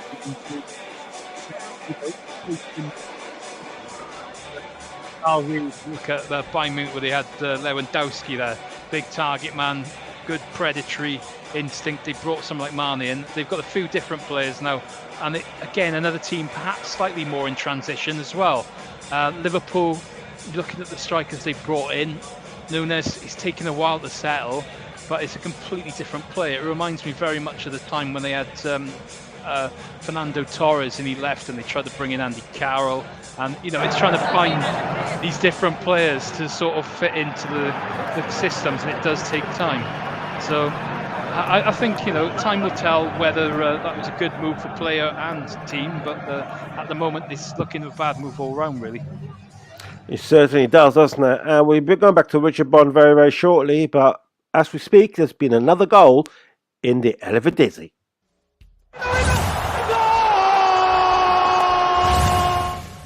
Powered by NairoBet. Well, Ajax been scoring goals for fun against Fortuna Sittard. Now it's Ajax 4, Fortuna Sittard 0. A minute to go, Molly Sumpter, take it away. Yes, this Ajax side really are seeing this game right out until the end. They've just scored another in the 86th minute, and it's Kenneth Taylor who gets his name on the score sheet. He's broken through before collecting a brilliant pass from his teammate and producing a great strike to beat the goalkeeper, going into the bottom left corner. Cool as you like, going through that Sittard defence. But this team really are on fire today. They've been, like you said, scoring goals for fun and really trying to boost that goal difference that we just keep talking about over PSV. They're seeing this out to the end. We've got about a minute of normal time left, but I don't think there'll be too much stoppage time. Other than the goals, there haven't been too many stoppages in this half. But like we said, this Ajax team are just unstoppable at the moment. Really, really doing well, producing so many chances, even to the last minute. It's Ajax 4, Sittard 0. Thank you very much, Molly. We just entered injury time in that game, and as expected, it's not going to be too many injury times in the Ajax game, and we still await the kickoff at the main game, the big game, Liverpool-Arsenal. If you just joined us, it's Liverpool 1, Arsenal 2. Goals from Martinelli and Jesus for Arsenal, and then Liverpool getting a goal back just before half-time through the Egyptian King Mo Salah. In Germany, still half-time as well there, as you heard from Ed Dowling. It's Bochum 0, Stuttgart 1. It's not a good result for Bochum. Both teams, in fact, they're going through the relegation battle there, so 3 points would be absolutely vital to other teams. In Ligue 1, still Nantes 1, Monaco 2, with about 60 minutes to go plus stoppage time.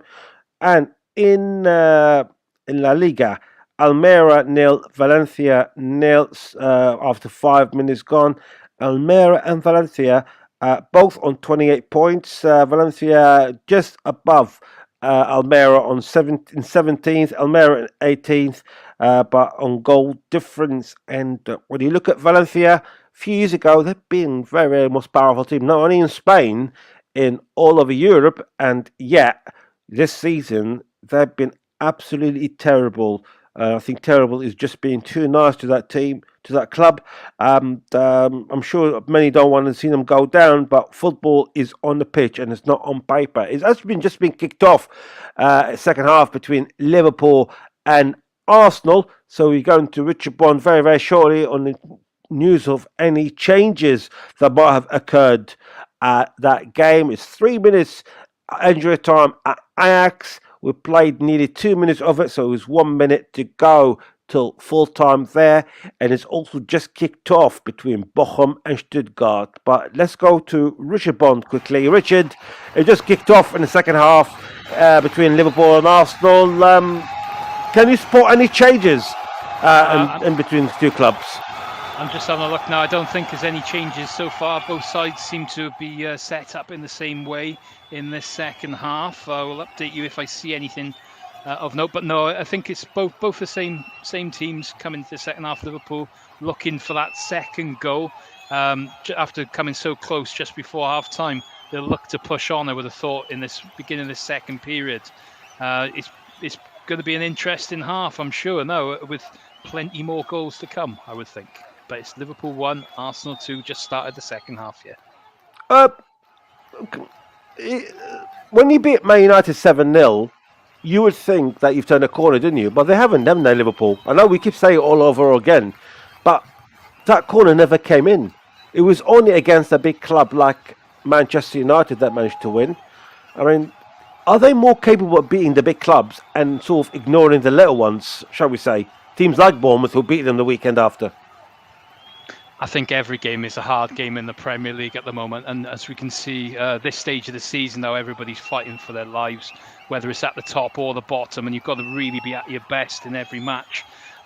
Liverpool started slow, and Arsenal punished them for it, but they, to their credit, they came back into the game. They held firm, and they've been competitive throughout. So I don't think that can be taken away. And you know, like I said, this game's been quite feisty at times, and I'm sure there's to be more action and different scenarios going through this half. But it looks like Arsenal have started on the ascendancy in this first minute or two, without really creating anything of note. But they've had the possession play in the first 2 minutes. But yeah, it's Liverpool 1, Arsenal 2, a few minutes into the second half. I can tell you that it's finished in Holland. Ajax 4, Fortuna Sittard 0. So we'll be going to Molly Sumpter for full-time report. I'll say now. Molly Sumpter, take it away. Well, Ajax came into this game needing those extra points, John, like we said at the start, to keep themselves level with PSV. And today they've not only done that, but also displayed some brilliant individual performances, namely Steven Berghuis, who's bagged 2 of the goals and assisted the other 2 this afternoon. A real man of the match performance from him. This result has pushed Ajax up to second ahead of rivals PSV, who they still have to play for at the top of the table there. Sittard are still down in 11th. Not much changed for them other than, I guess, a hit to their goal difference. But it's been a great performance from Ajax this afternoon. I think you can't doubt the quality that side has, especially in their attack. That front 3 of Bergwijn, Berghuis and Tadic really work together and really lead that team to all these victories and all these goals that they seem to be getting, especially against Sittard in all of their results against them in recent years. But it's finished here in Amsterdam. It's Ajax 4, Sittard 0. Thank you very much, Molly Sumpter, who is giving us all the updates and the full-time report from the Johan Cruyff Arena. It's finished Ajax 4, Fortuna Sittard 0. Many thanks, Molly. Let's go back to Anfield. It's still Liverpool 1, Arsenal 2, Richard Bond. But you're going to tell us something that just happened before half-time. Yeah, I'm just hearing those reports really just before half-time, really, that one of the linesmen has caught Andrew Robertson in the throat with an elbow. This is a really bizarre story as such. He's furious, Robertson. He's come out the second half and he doesn't look happy. The Liverpool players weren't happy. This game is looking like it could boil over at any time. But this is extraordinary behaviour, really, from an official. If is to be, if it's too groomed to be true, what's happened here. But we shall see after the game what happens with that. But as the game looking in the second half, now we've seen Mo Salah looking lively, breaking into the box. He got pass over the top, was found. His effort just hit into the side netting from the cute angle. Not really clear-cut sight on goal, but Liverpool trying to get back into the match after Arsenal having that early spell of possession. It's Liverpool 1, Arsenal 2, about 5 minutes into the second half. Thank you very much, Richard. Yes, I'm expecting a few more goals to happen in that game. Biggest game. We'll be going through the Premier League scores very, very shortly. But let's listen to Vincent Kompany. Vincent Kompany, the manager of Burnley. Of course, Burnley relegated a couple of seasons ago. Vincent Kompany is a hero at Manchester City. He literally won all the cups and the leagues that you want in that club, bar the Champions League, of course. And he's got this to say on the promotion to the Premier League as manager with 7 games to go. It's Easter, there's 7 games to go, and we're already celebrating. So no, we didn't expect it. We wanted to experience it one day, but we had a different timing on it. There's a couple of logical things rules that we all know.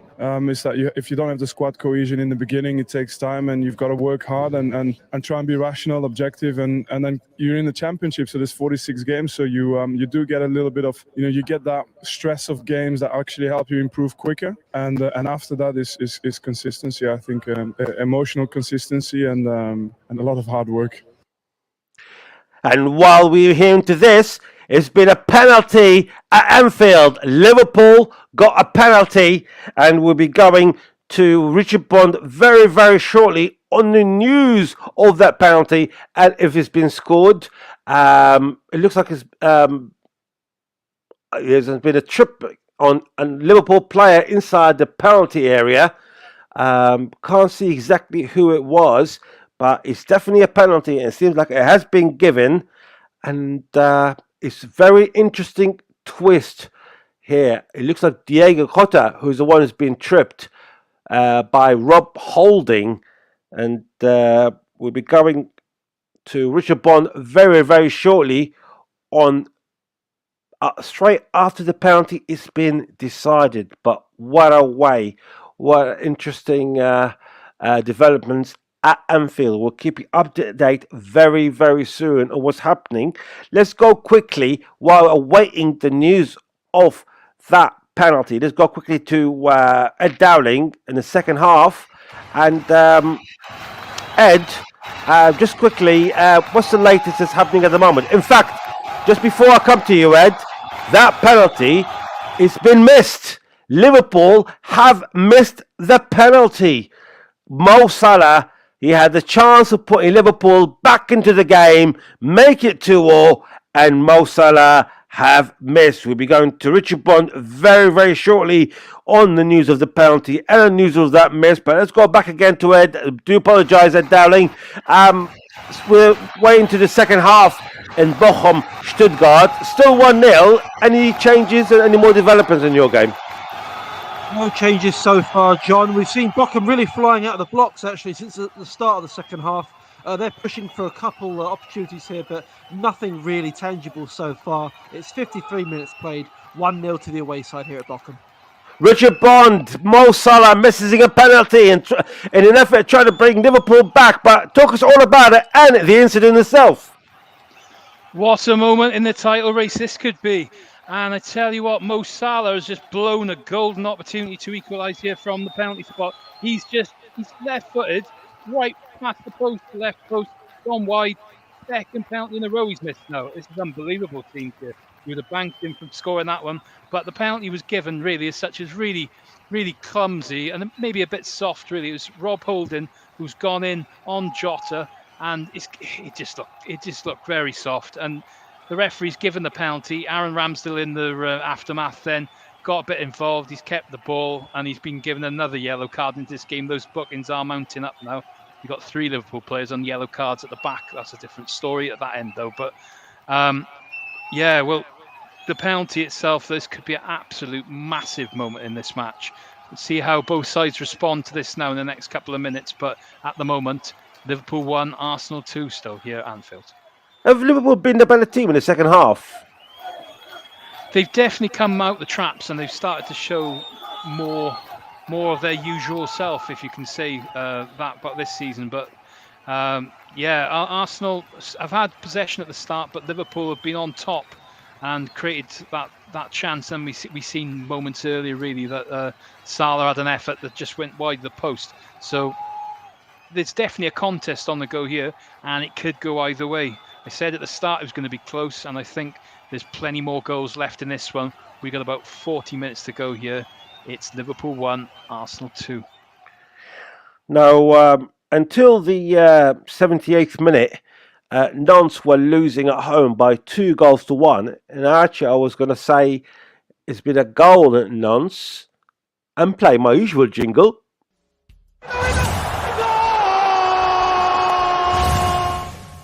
Powered by NairoBet. And I was going to say it's Nantes 2, Monaco 2, but literally a couple of minutes later, there's been another goal in that game.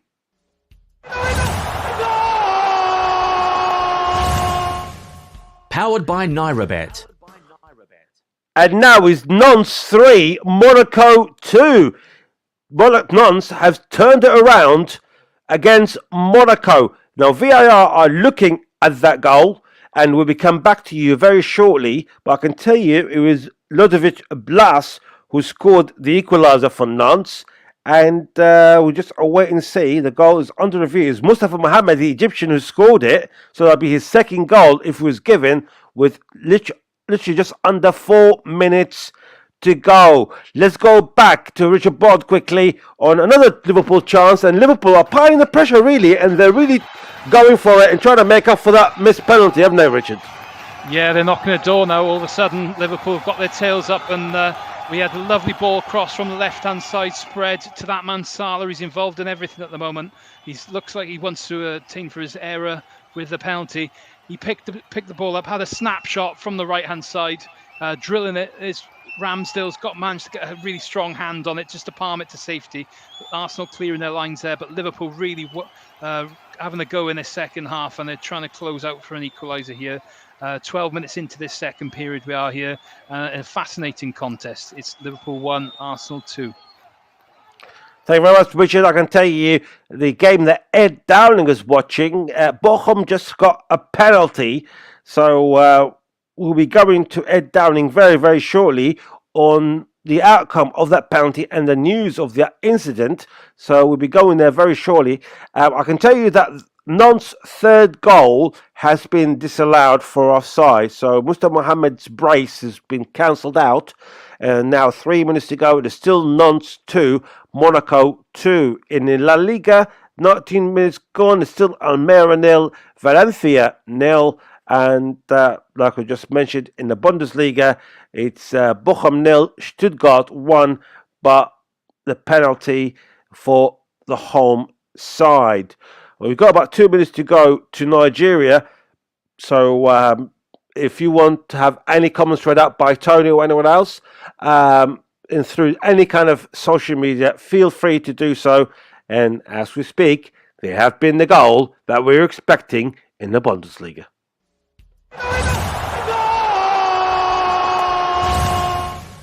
Powered by NairoBet. It's Bochum 1, Stuttgart 1 from the penalty spot. Ed Dowling, game on. Yes, game on in the relegation scrap in Germany. It's a very, very important goal for the home side. It's Markus Stoger from the spot. I have to say, Barry, I don't think that's ever a penalty in my book. The Bochum player goes down under basically no contact.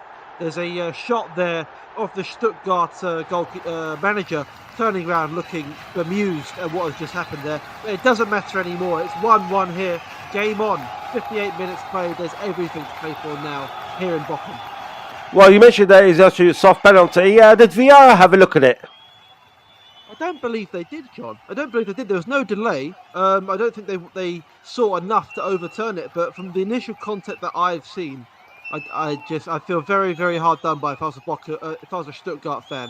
Certainly, but it doesn't matter at this stage. It's one apiece here, and it's all to play for. Thank you very much. Let's quickly go to Richard Bond before we head to Nigeria. Richard, any latest development in the Liverpool game? Yes, and it's been a bit of an injury concern really for Arsenal. Gabriel's gone down, and he's having some medical treatment as we speak at the moment now. That just been assessed. Liverpool taking the time now to reintroduce Thiago back into play after having a few months out. He's come on for Curtis Jones now, looking to impact this last half an hour of this contest. I think it could be a double substitution actually. Now I'm just seeing Diego Jota going off, and it looks like Darwin Nunez, as expected, he's coming on as well now for this last half an hour. So Liverpool playing their trump cards now, looking to get back that equalising goal. I'll update you on Gabriel when you come back from Nigeria, I think. Thank you very much, Richard. Just before we go to Nigeria, we're going to have to play this jingle one more time.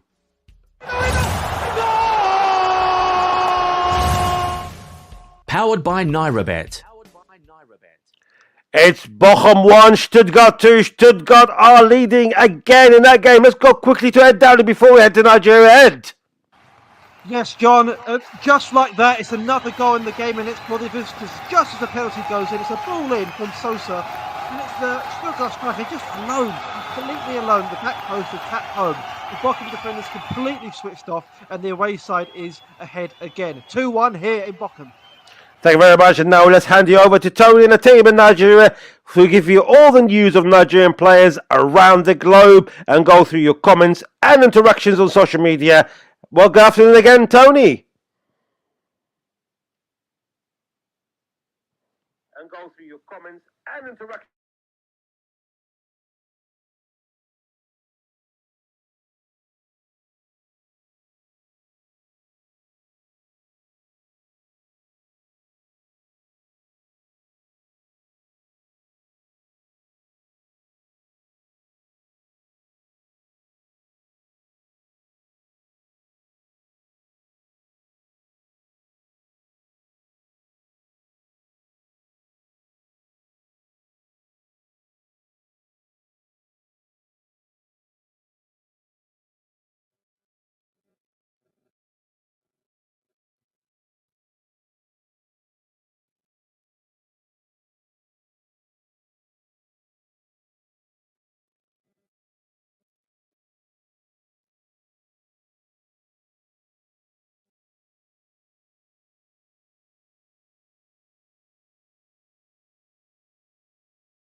You are listening to Football Live on Brila FM, powered by NairaBet, with John Kane.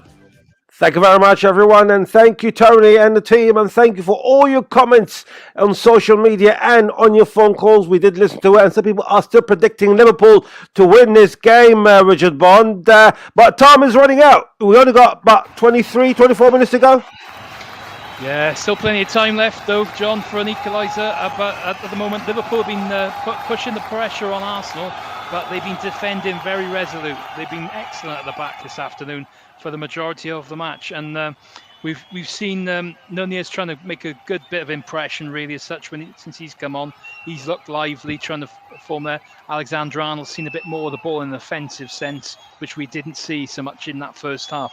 Liverpool actually dominating the statistics in the afternoon. Really, they've had 14 shots to Arsenal's 6 in this game, but Arsenal just had that little bit more clinical edge to their game. As such, just 2 shots on target for Liverpool really is quite wasteful in a big match like this. You've got to do better than that. And like we said, Salah particularly guilty of missing a few gilt-edged chances there. So we've got 23 minutes to go here, and it's still on a bit of a knife edge. You can see Leandro Trossard looking like he could be being stripped off soon for Arsenal. We shall see if he comes on in the next few minutes. I'll let you know on that one. But at the moment, it's Liverpool 1, Arsenal 2. Thank you very much, Richard. We'll come back to you very, very shortly. But before that, as Tony has mentioned, there's been a goal in Germany.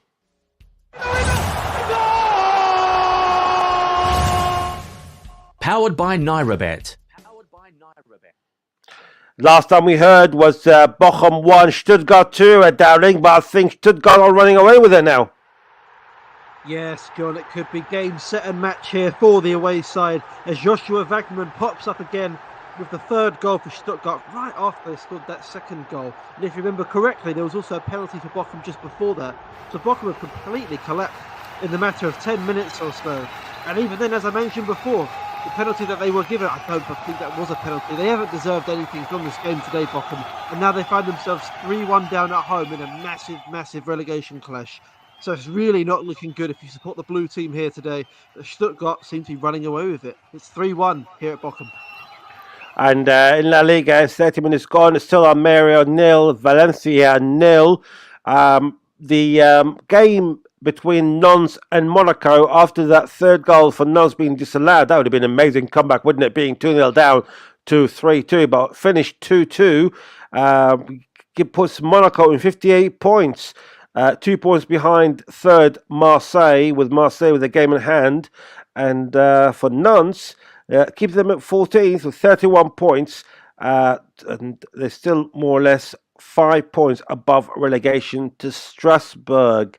Let's go back again to Anfield. We can't stay away, can we? We can't stay away from listening to Richard Bond and giving us the latest updates. I know we spoke a couple of minutes ago, Richard, on Liverpool being on top in the second half, and he actually also mentioned the number of shots for Liverpool, but it's the goals that counts, isn't it, at the end of the day? And especially with Mo Salah missing that penalty, I mean, does that sort of dent his confidence a bit, or is he actually being on form as far as the Egyptian Pharaoh is concerned?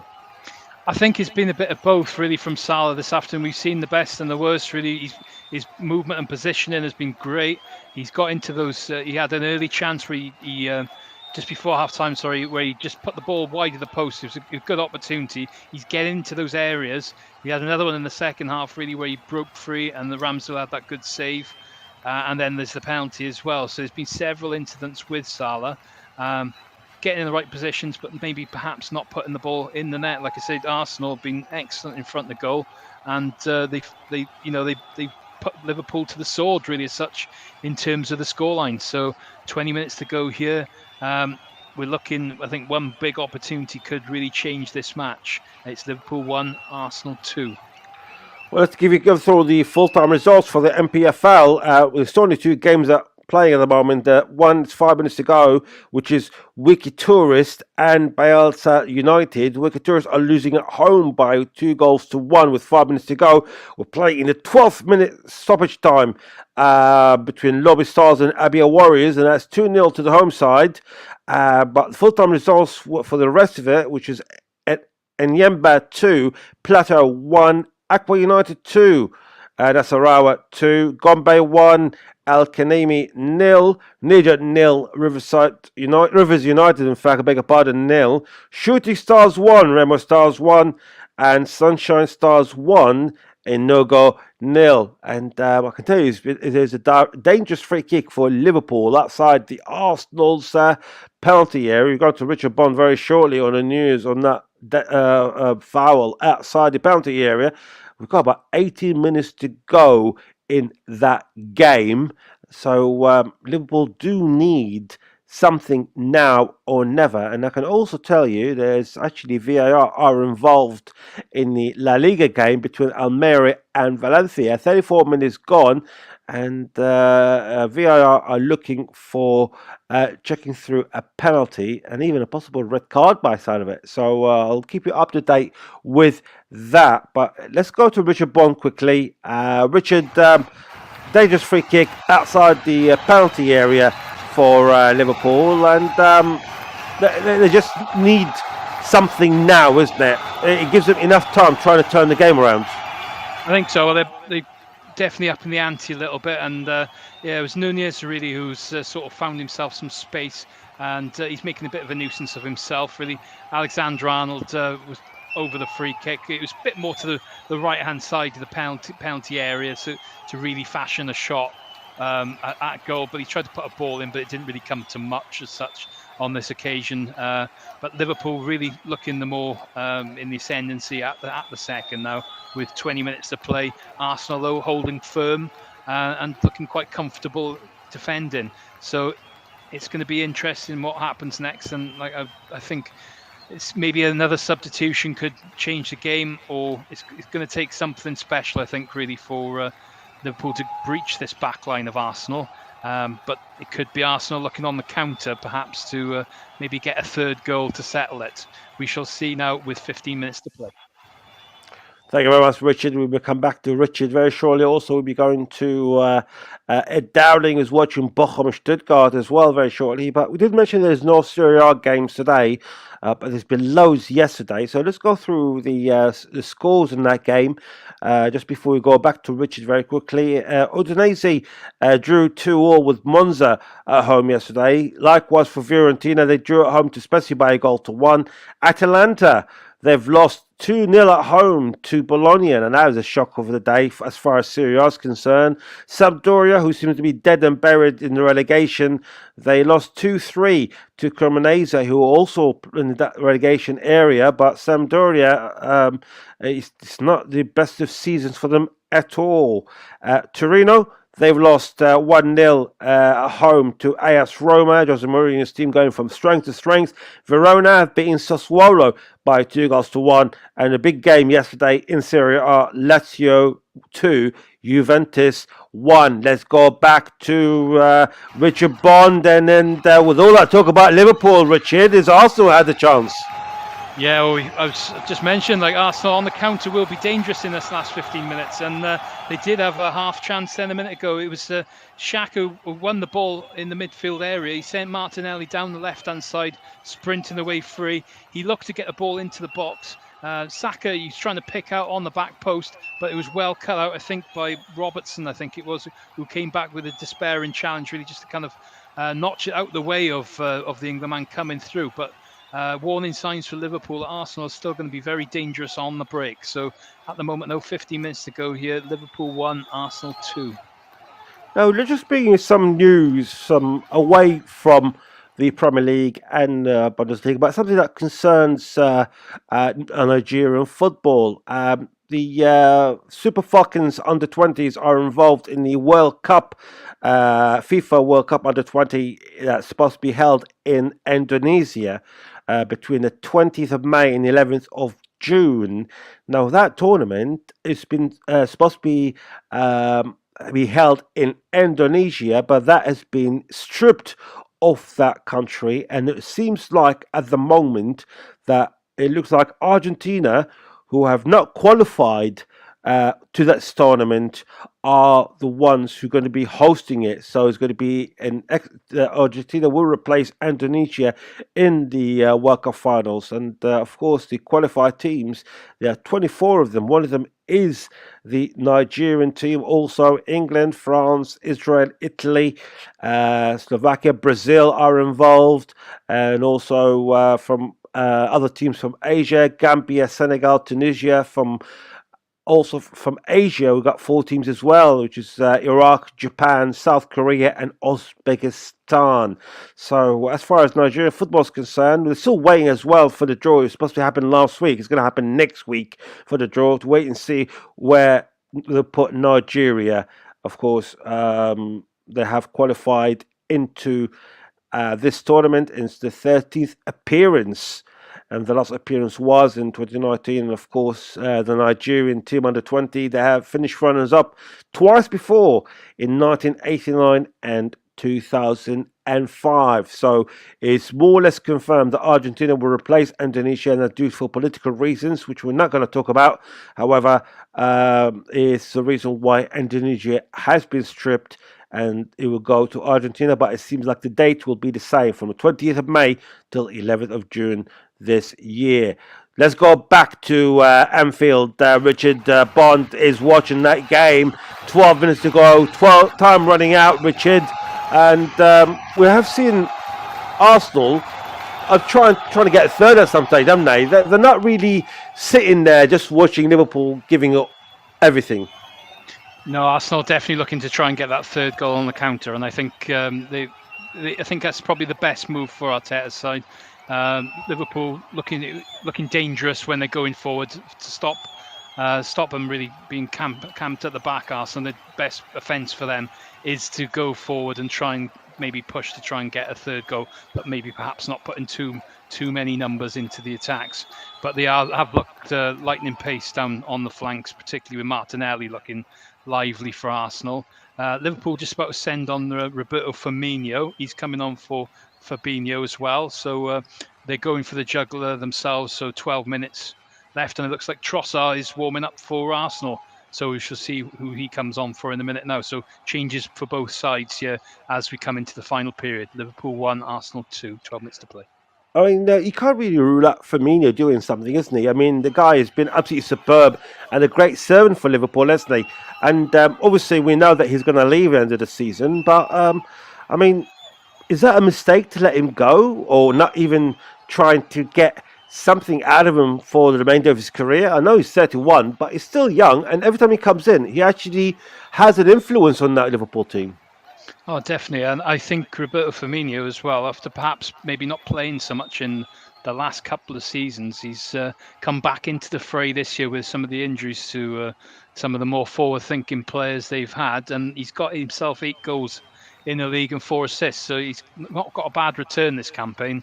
And if I was Jurgen Klopp, I'd be trying to look to be keeping him, particularly with some of the options that they've got. He's a different sort of player, is Roberto Firmino. He's very clever in his build-up play, and he can link and play in several positions. Back to Arsenal, the substitution they just made, Gabriel Jesus, he was the player that went off for Trossard to come on now. So Trossard, different sort of player to Gabriel Jesus, so it'd be interesting to see whether he kind of links as sort of a false 9, or whether he looks to go out maybe more out wide, but I think looks more like that false 9 position, maybe sitting a bit further deeper back.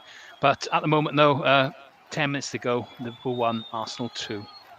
Yes, so I can tell you as well that Martin Odegaard also has been substituted, and Kiowa has come on, and Granit Xhaka now is the Arsenal captain for the remainder of this game.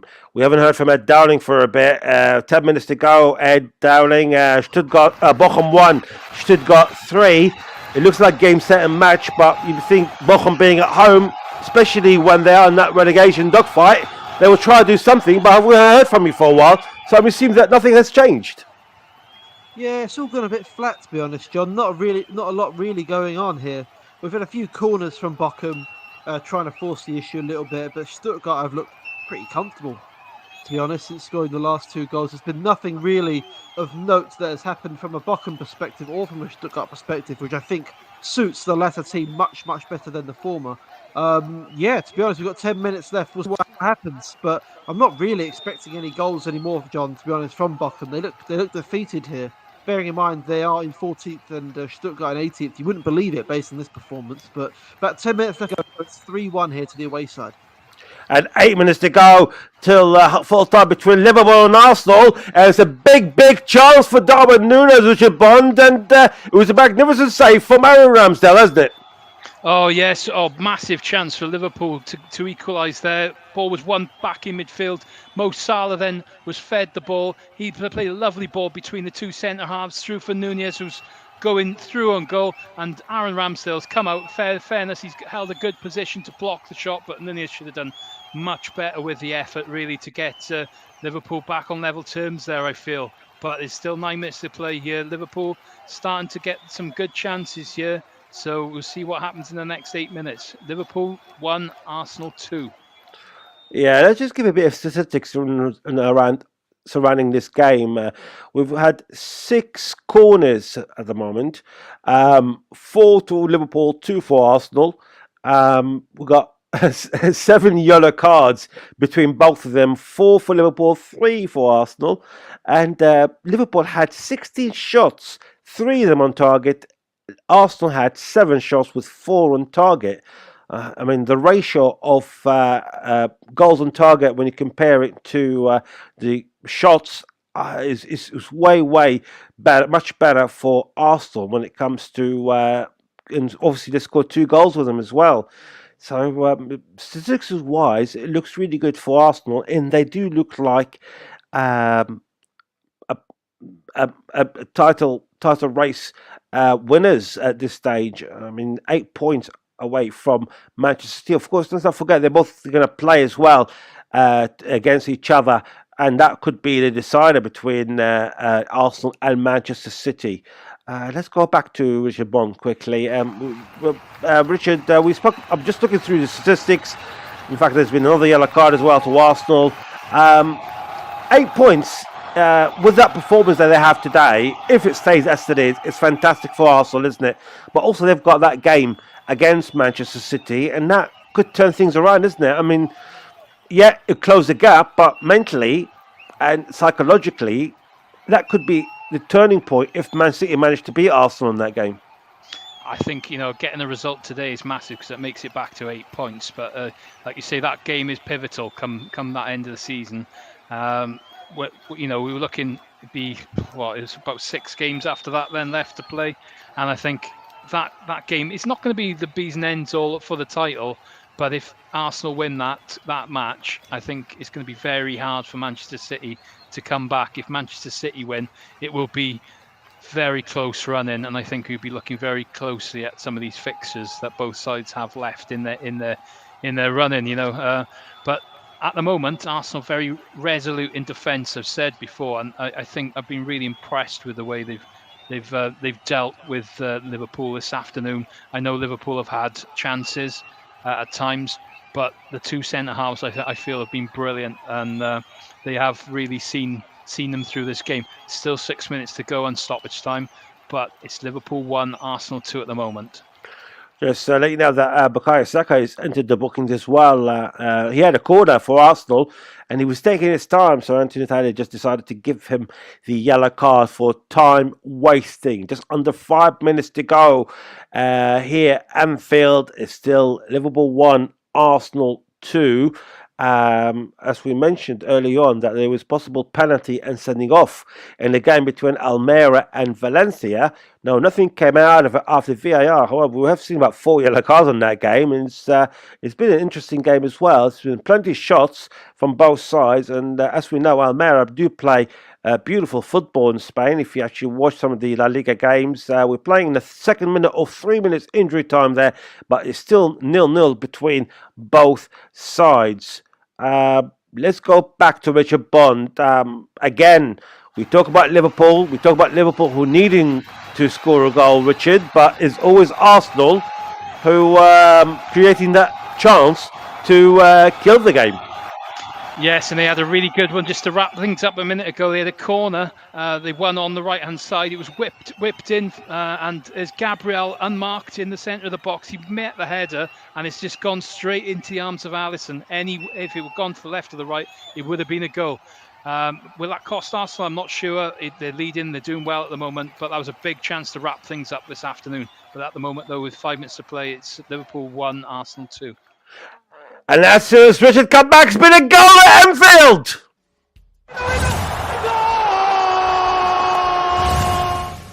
Powered by NairaBet. With 3 minutes to go, it's Liverpool 2, Arsenal 2, and would you believe it, the substitute that we talked about and we said he is so good for Liverpool, Roberto Firmino steps in and a header from inside the 6-yard box. It's Liverpool 2, Arsenal 2, game on. Would that be the comeback they're looking for, or could that be the dent for Arsenal? Well, we shall wait and see. We'll be going to Richard Bond very, very shortly. But I can tell you, while we're waiting for Richard Bond, there's been another goal in Germany.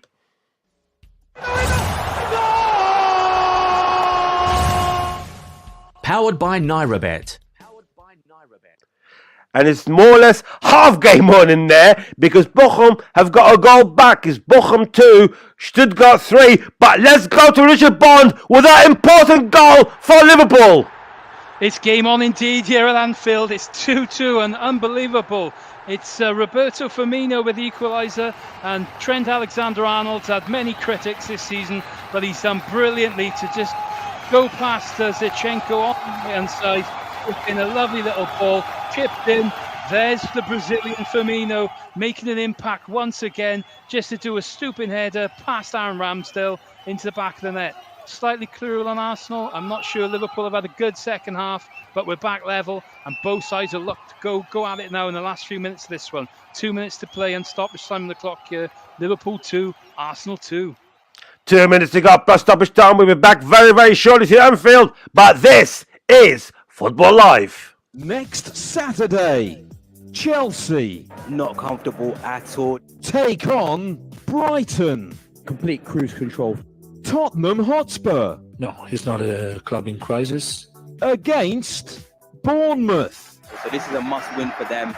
In the Premier League, exclusive coverage on Football Live. It's really going to make a difference. Follow NairaBet on Twitter @NairaBet and on Facebook @NairaBet Online to take part in our infamous giveaways, and you too can win big.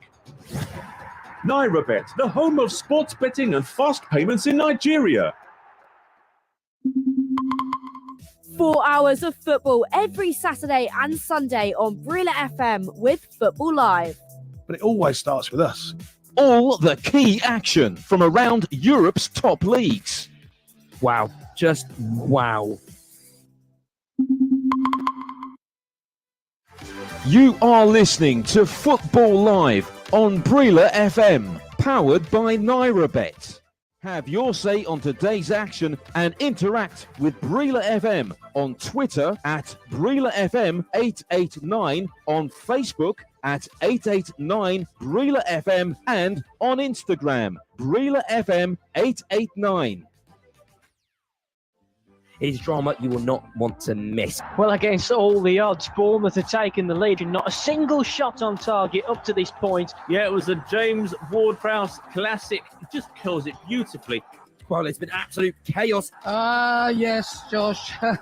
Football's a cruel game. You can have all the possession you want, but if you don't put the ball at the back of the net. It was, again, Kate and Son, like the good old days. But this show never disappoints. Yes, well, it's Brentford 0, Crystal Palace 1 here, and it's Eberechi who's got the goal.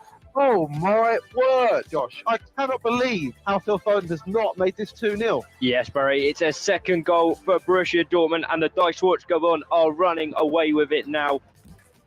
Today's show is powered by Hollandia and Chivita.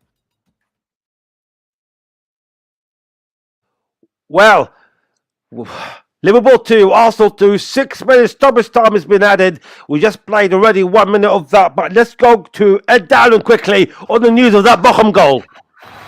Yes, John, 4 minutes added on here, and it could be game on in the closing stages. It was a great ball in from the left, slid across the shot box, and there was the Bochum player to get on the end of it and finish the 2-3 here. It could be a grandstand finish here in Bochum. They're still losing the home side, but we've got 4 minutes to see if they can get an equaliser. It's 2 here at Bochum. Let's go back to Anfield. Playing in the second minute, Richard Bond of the 6 minutes injury time. Another chance for Arsenal, but it's going to be Liverpool going to think, aren't they? What if that Mo Salah's penalty went in? Would that have been a winning position?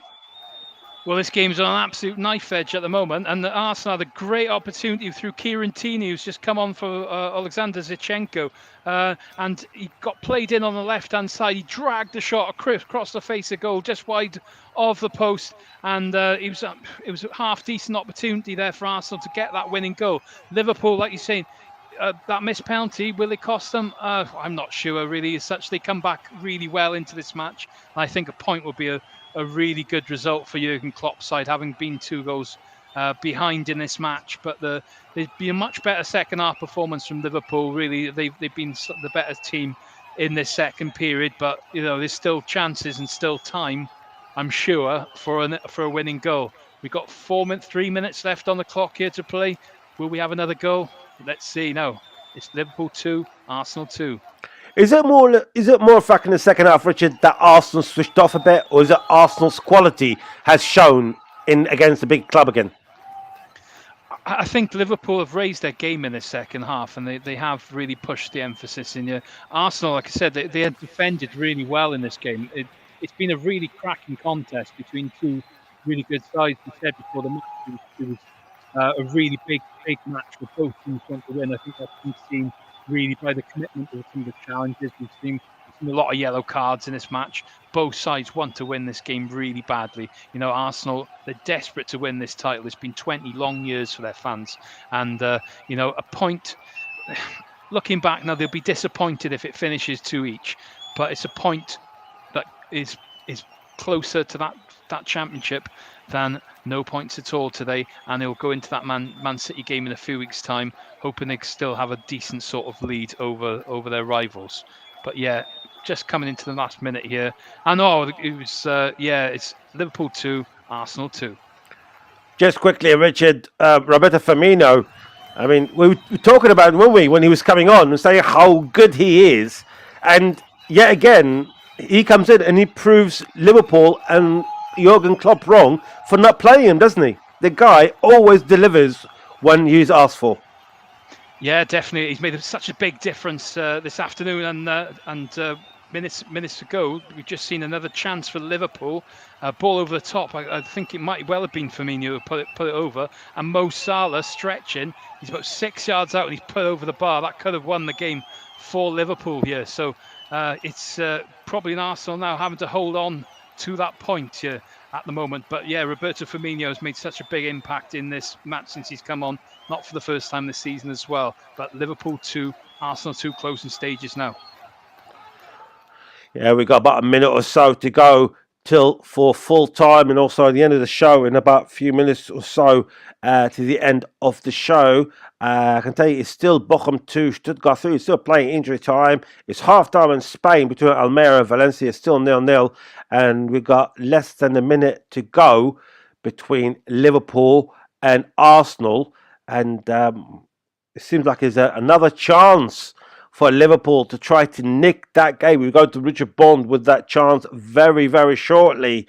But 30 seconds to go. They do say a goal scored in 1 second. I know we're expecting probably 100 goals, but anything can happen in the next 30 seconds or so. But it was definitely going to be a blow for Arsenal because they do not want to miss opportunities like that. Not just because it's 2-2, but it's because they were 2-0 up at one stage. Isn't that right, Richard Bond? Yes, and it was an absolute brilliant chance for Salah really to find the winning goal in this match.